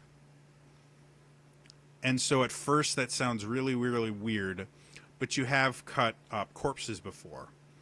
And you know the difference between cutting through solid bone and cutting through tendons and joints and things like that. So it kind of makes sense. It's a weird way to describe it, especially since there's no bones, but it kind of makes sense to you.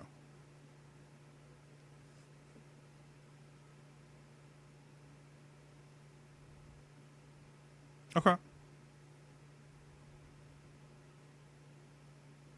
They're far enough away from each other that you can only work on one at a time, but you guys.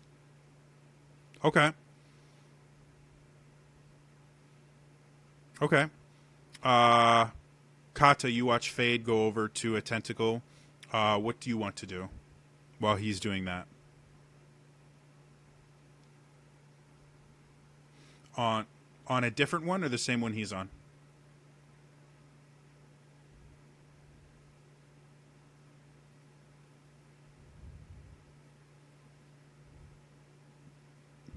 Okay.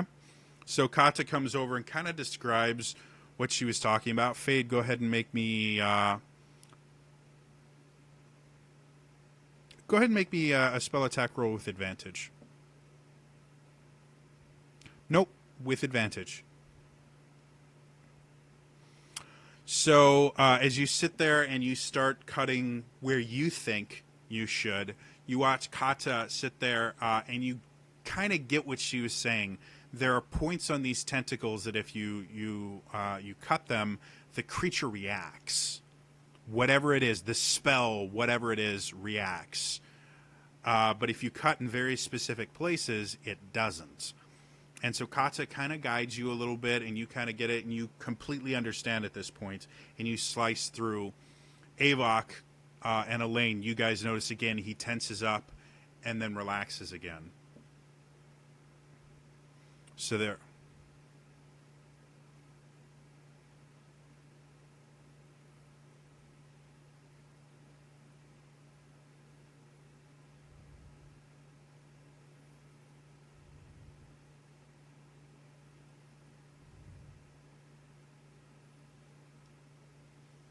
Hmm.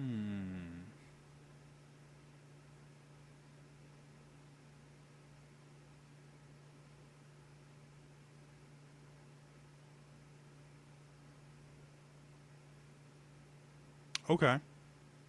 Kata, go ahead and make me a spell attack roll with advantage. You understand this. You don't know why, but you just understand how this works now. You did it once yourself. You helped Fade do it. This makes sense to you.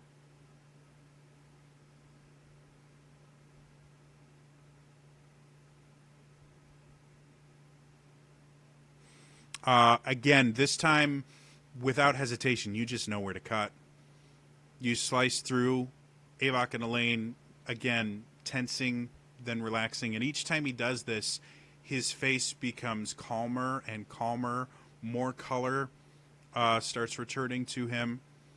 And Avok, specifically since you've been holding him down, you've kind of felt throughout all of his muscles just this built-up tension that, again, you're used to in bad situations. Your muscles just naturally will tense.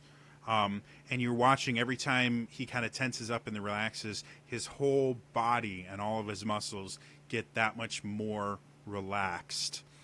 Almost like you had an ally that used to meditate before battle.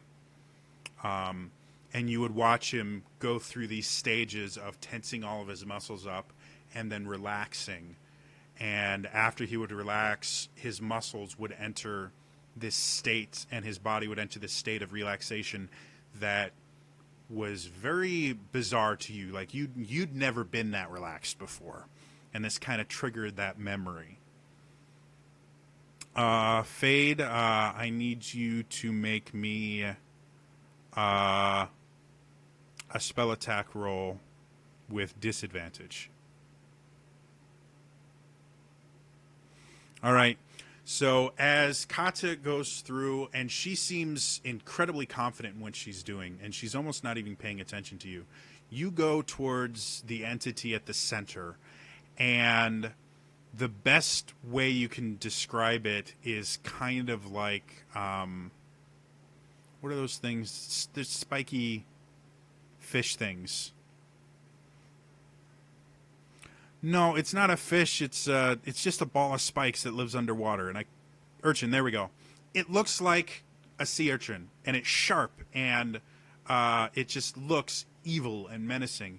And as you come over, instead of your hands naturally forming blades, they start to grow larger, and you start to try and hold on to this creature. And I would like you to make me, say, an intelligence saving throw.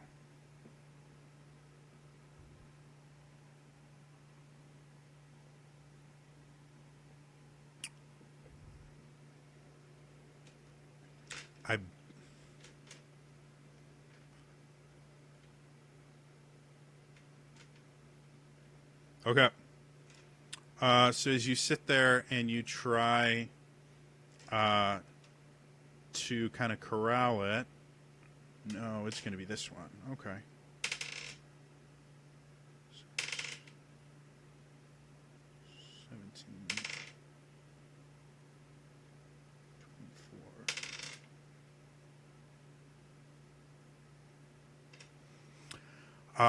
The creature reacts, or the spell, whatever it is, reacts violently. And you see one of these spikes just goes towards you.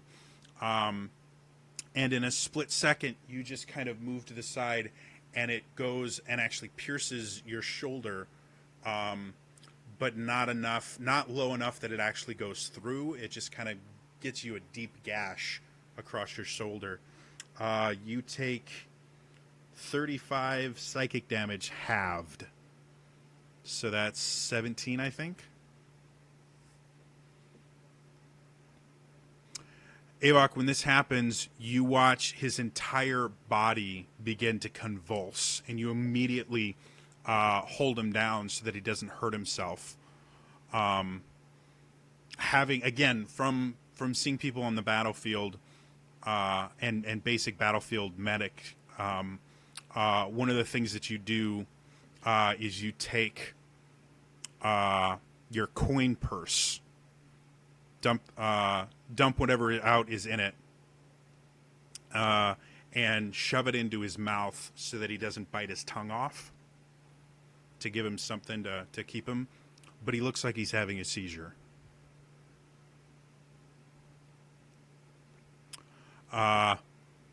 Kata, you're kind of oblivious of this because it doesn't, like, none of this makes any sound to you guys.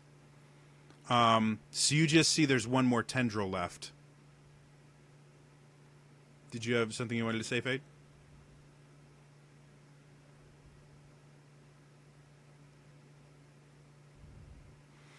Um, be, how would you communicate with Scar? Can you do that? Is that a part of the Raised Dead? Uh, so Avok, as he starts to kind of seize, you feel this very strange kind of bony hand on your shoulder, and you hear the words, "Almost done."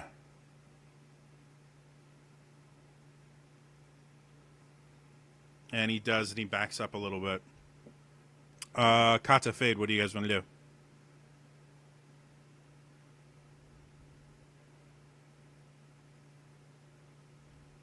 Nope. Doesn't look like it. You see one more. There are other tendrils that are kind of like flopping around, but they're not attached to anything.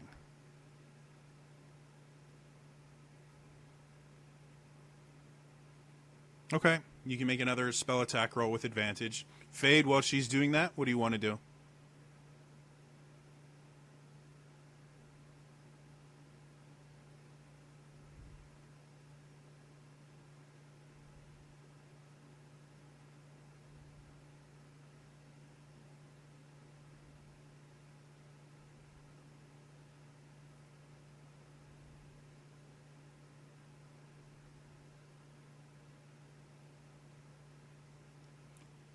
Okay.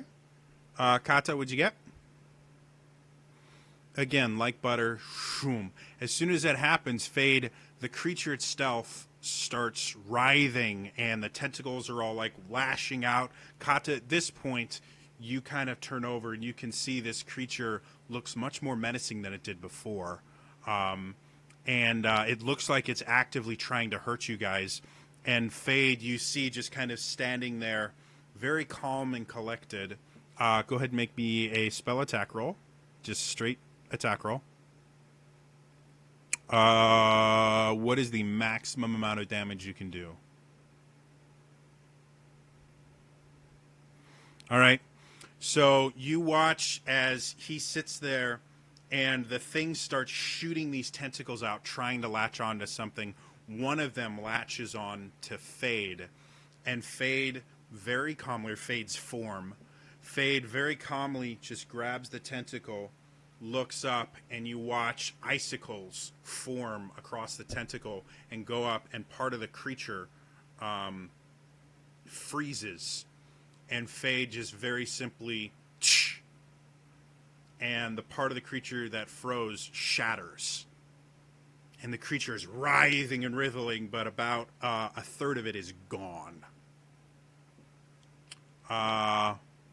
Avok, you've noticed that he stopped seizing, and but he's now his muscles are starting to tense again. Very similar to like a paralyzed spell, where all your muscles just seize and you can't move anymore. They're very slowly, all of his muscles are starting to seize all at once. Kata, Fade, what do you guys want to do? This thing is going nuts.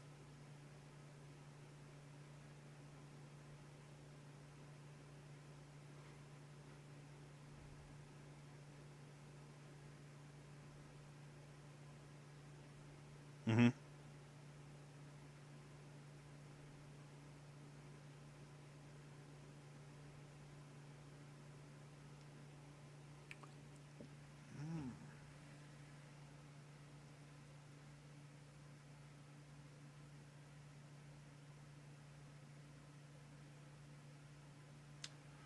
Make me a... No, that's cool enough. You succeed. We're just going to say you succeed, because that's really cool. Fade, take a point of inspiration. So, Avok, as you sit there, you watch as Fade and Kata kind of fall backwards, and they both hit the ground. But while Fade falls backwards, he looks like he's holding on to something. And as he completes falling backwards, and now give me a second here, guys, because I have to look at what you just did.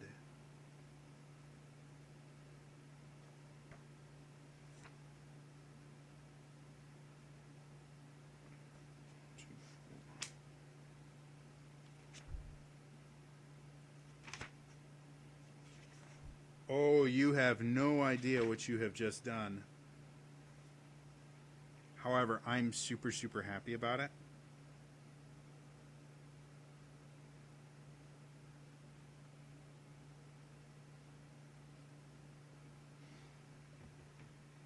So, as he falls backwards, you see out of nowhere his hands are gripping onto something, and then whatever it is starts to take shape as he hits the ground. You see first this kind of amorphous, dark blob, and then it starts to solidify, and it starts turning this pale, kind of purplish lavender color. Uh, and then you see these tentacles falling off of it in various places that end in these large, kind of spiked things. And then you see this crack appear in the front of it, and one large eye opens. And I would like everyone to roll for initiative.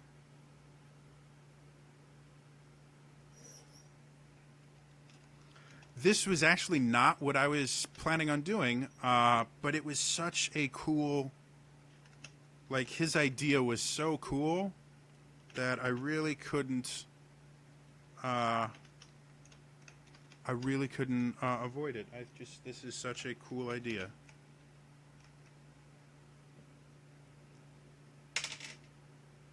For some bizarre reason, I don't think that's what's going to happen. But this will be a unique way to deal with it, because you are going to have to deal with it some way, and this is a very direct way to do it. Avok, what you got? Kata. Elaine. Did you say 25? I thought you said 45 for a second. I'm like, what the hell is your bonus? Damn you, rogues. Fade, what'd you get? Cool. And what does this guy have? Oh. Okay.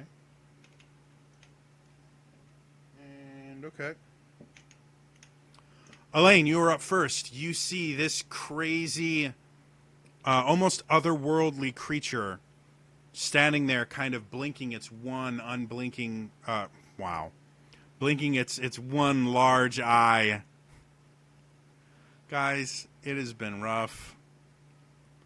And has all these different tentacles going around. What do you want to do?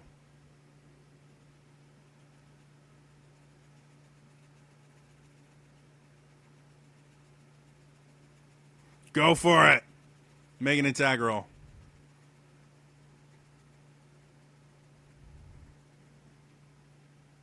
Oh yeah, that's gonna hit.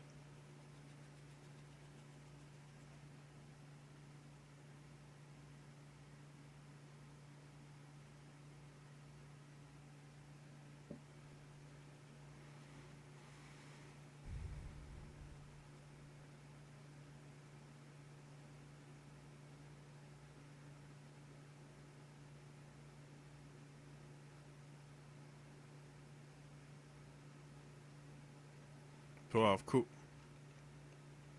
Damage will just be D8 plus Dex.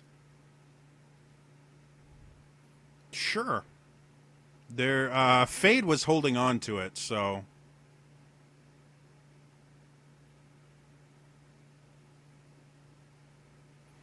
Well, theoretically, his. Oh wait, no. I think it does. Does it do piercing or slashing damage? I can't remember. Anyway.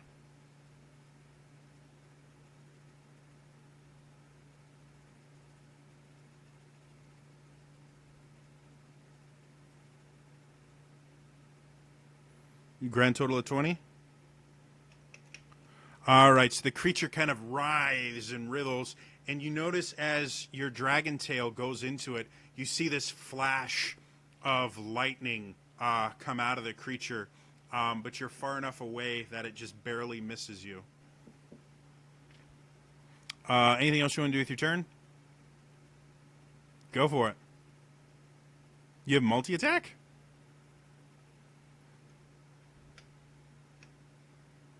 No, the whip is two-handed, so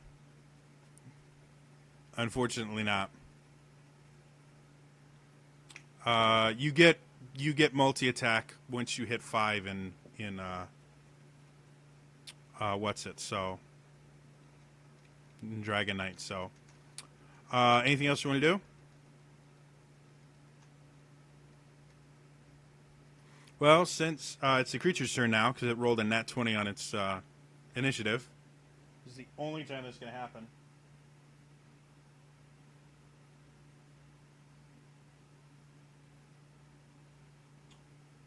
So first, it's going to latch one of its tentacles towards Fade. That's probably not going to do much. Well, 17. Does 17 hit you?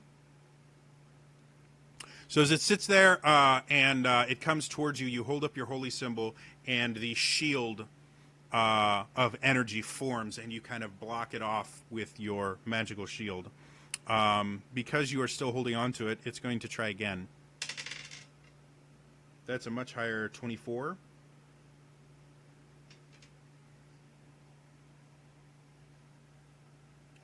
You take 14 piercing damage,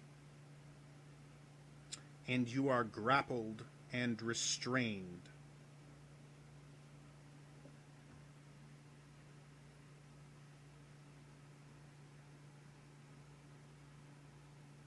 And I need a Constitution saving throw from you.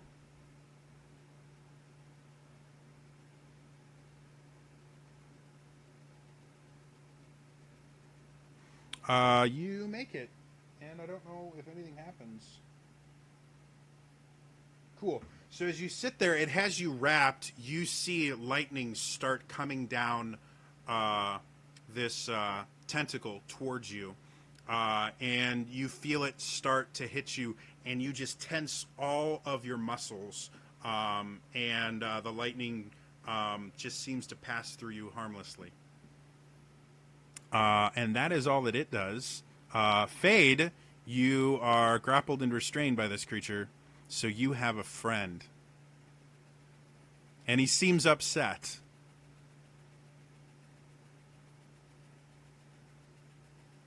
Go for it. That misses. I don't know why. No, that hits.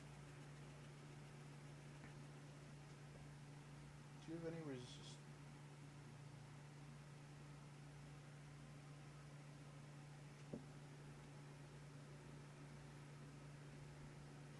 I need to do math.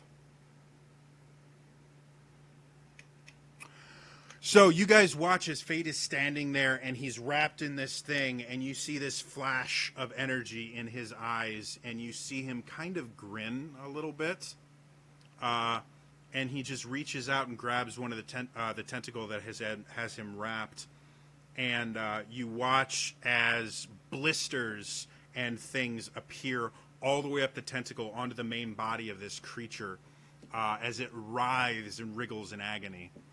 Anything else you want to do with your turn?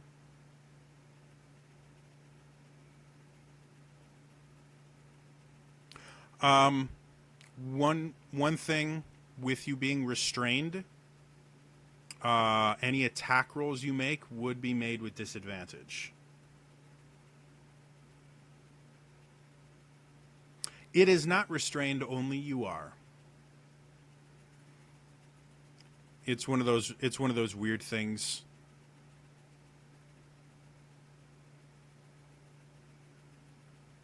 Uh, 11 was the total. Okay, yeah, then that's fine. So yeah, still does exactly what I described. So that. Well, Avok, you're up next. You have this giant creature in front of you. Oh, Oh, that didn't do. What kind of damage was that? It was necrotic, right? Yeah. Okay. Then no, you're fine.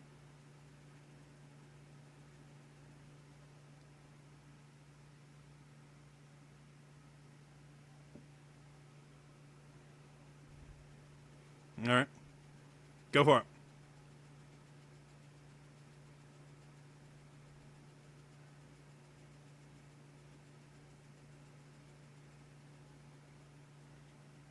Go for it.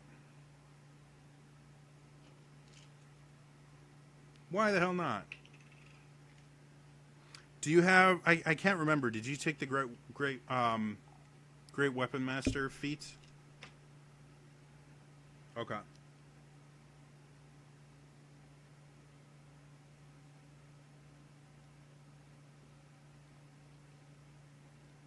All right. So make your attack with advantage.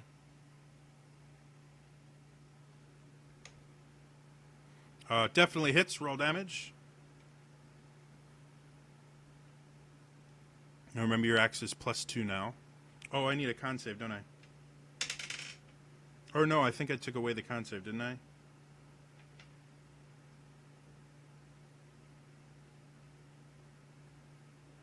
You should please tell me you wrote it down, because if I have to think, thinking is bad for me. Thinking, kids watching at home, thinking is very good for you. When your anxiety medication is starting to wear off, thinking is very hard.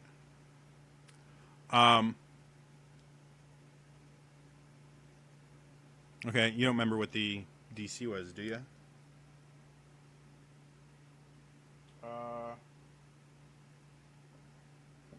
Yeah, it's fine. So you do cut into it. It doesn't leave the large gaping wound that you come to expect from it. But go ahead and roll damage.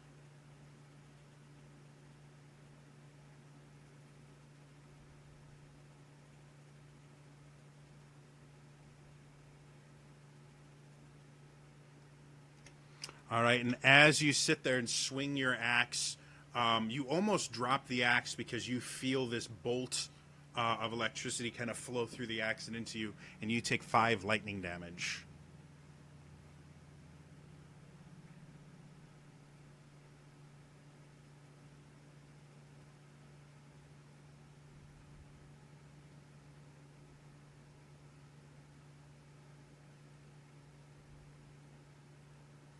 Another hit. Go ahead and roll damage.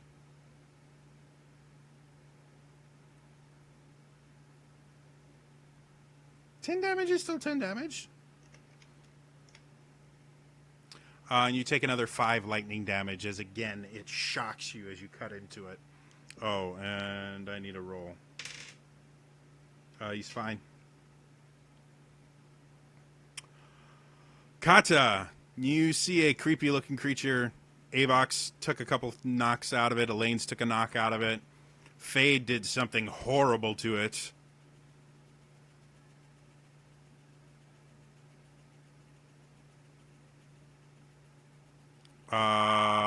Within 5 feet. Like, he was right next to the creature when he got grappled.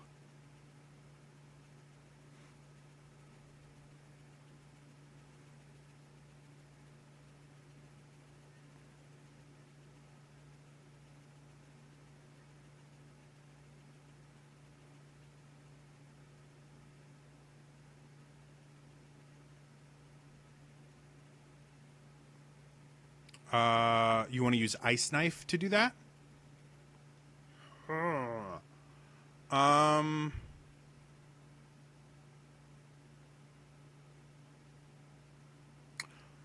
Is it a saving throw or an attack roll? Okay. Go ahead and make the attack with disadvantage, and we'll go from there. Because you're technically aiming for... The tentacles themselves are really, really thin. So you're aiming for something pretty small.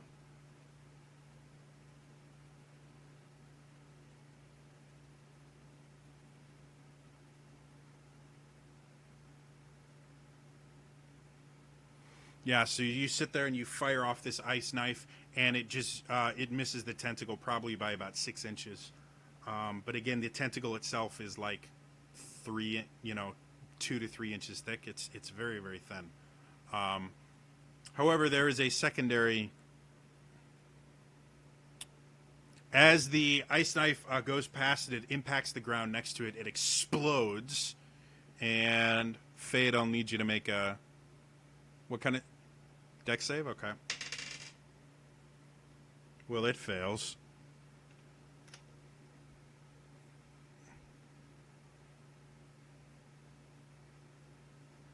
And Fade, you take half, I think.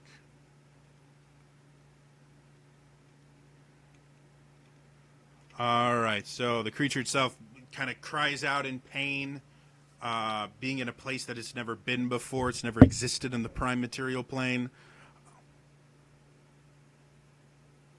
Oh, so Fade, you're perfectly fine. Anything else you want to do with your turn, Kata?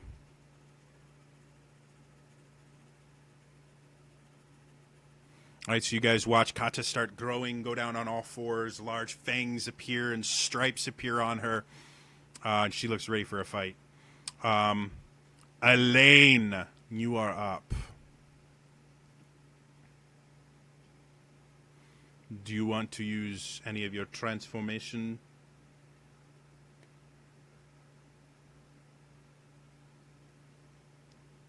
It is entirely up to you. All right, so you guys watch as Elaine's eyes start to burn with golden fire. You watch as these dragon wings burst out of his back and his dragon tail itself erupts into flame. Go ahead and make your attack roll.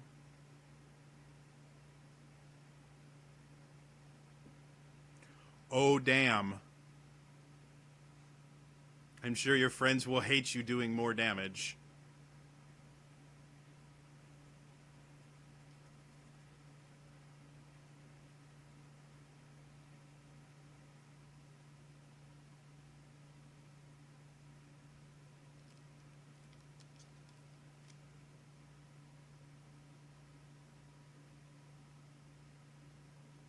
That's a hit.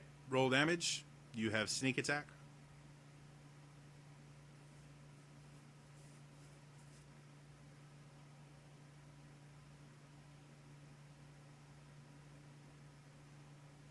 I don't know. There's worse colors. Personally, I've always been a fan of the color puce.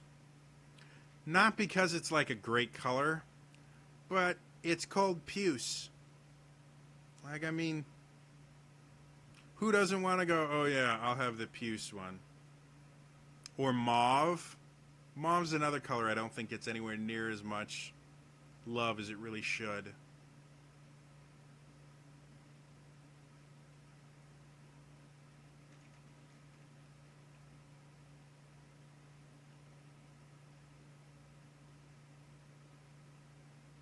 Did a total of 20?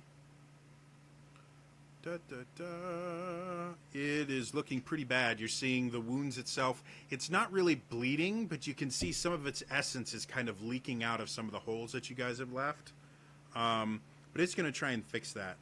I need a con save from Fade first.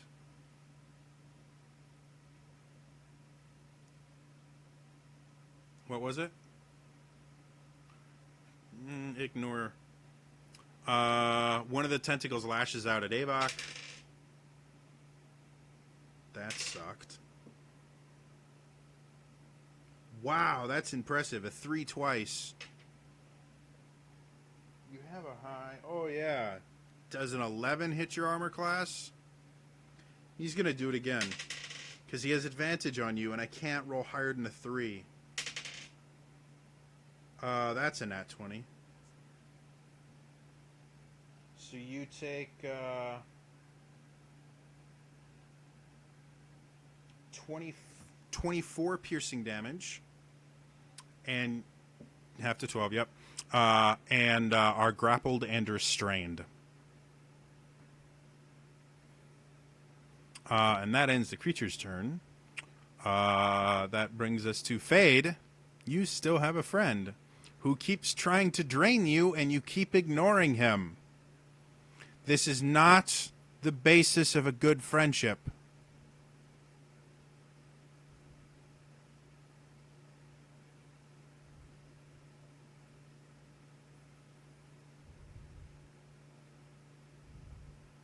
Was that made with disadvantage? It's not the grappled, it's the restrained. Grappled doesn't do anything other than...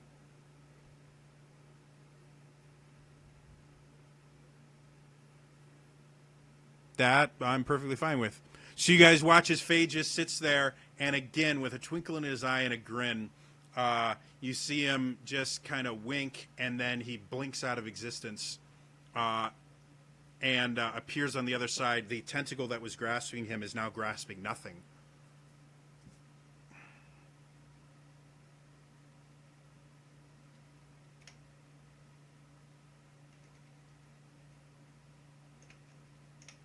So you guys watch as he appears again. He simply holds his hand out, and you see the blisters and things appear on the creature again as the necrotic damage happens. And then you watch as energy just starts flowing into Fade, and you notice that some of the puncture wounds and things like that start to close on Fade. Except it doesn't matter because you didn't do piercing or stressing damage. That's not fun. Anything else you want to do with your turn? Avok, you have a friend. He's giving you a hug. You're not... You know what? Hugs are better than drugs.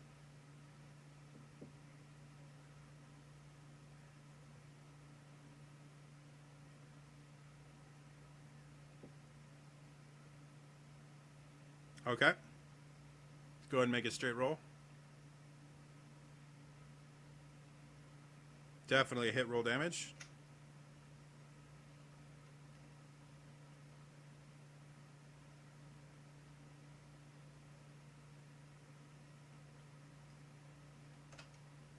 How do you want to do this?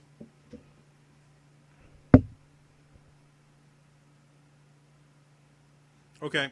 So you guys watch as Avok sits there, takes his axe, and he's kind of his arms are pinned to his body. So he takes his axe, and you can see his muscles are rippling. You can see the rage in his eyes, and he goes, and he brings the axe up, and he slices the tentacle off that has him restrained. And as he's sitting there with these holes in his body from the tentacle and everything, he just looks at the creature, tosses the axe up in the air. Runs towards it, kicks off of it, grabs the axe midair, and comes down and slices the creature in two. As he does, the creature itself dissolves into nothingness.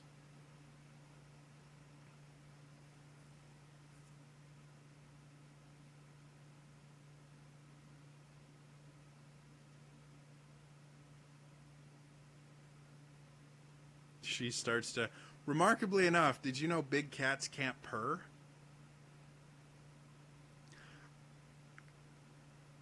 Yeah, I think cheetahs. There's like one other. I think it's like an ocelot because it's like a halfway big cat. I found that interesting. Like lions and tigers can't purr, but if she could purr, she would. So you guys do that, and you watch as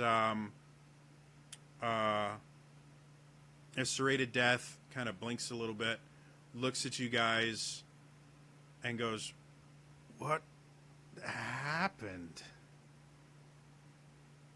And he sees Avok has, is a little bit covered in blood and some ethereal substance.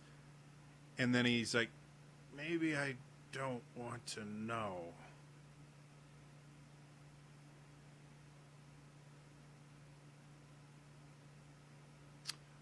And with that, we are going to end this session. So thank you to everybody that tuned in. If this is your first time here, I do run D&D games almost every Tuesday night, so feel free to follow the channel. Or you can follow me on Twitter. I'm at Trainer Jody over there. I generally try to tweet before we go live. And I do archive all of these on my YouTube channel. It's youtube.com/TrainerJody. So if you want to see all the other crazy shenanigans these guys have been doing, head over there. This is technically episode 35, and these guys have been playing together for almost 2 years, which is pretty impressive and cool. So anyway, that's all from me today, and I will see you guys next time, all right? Bye-bye.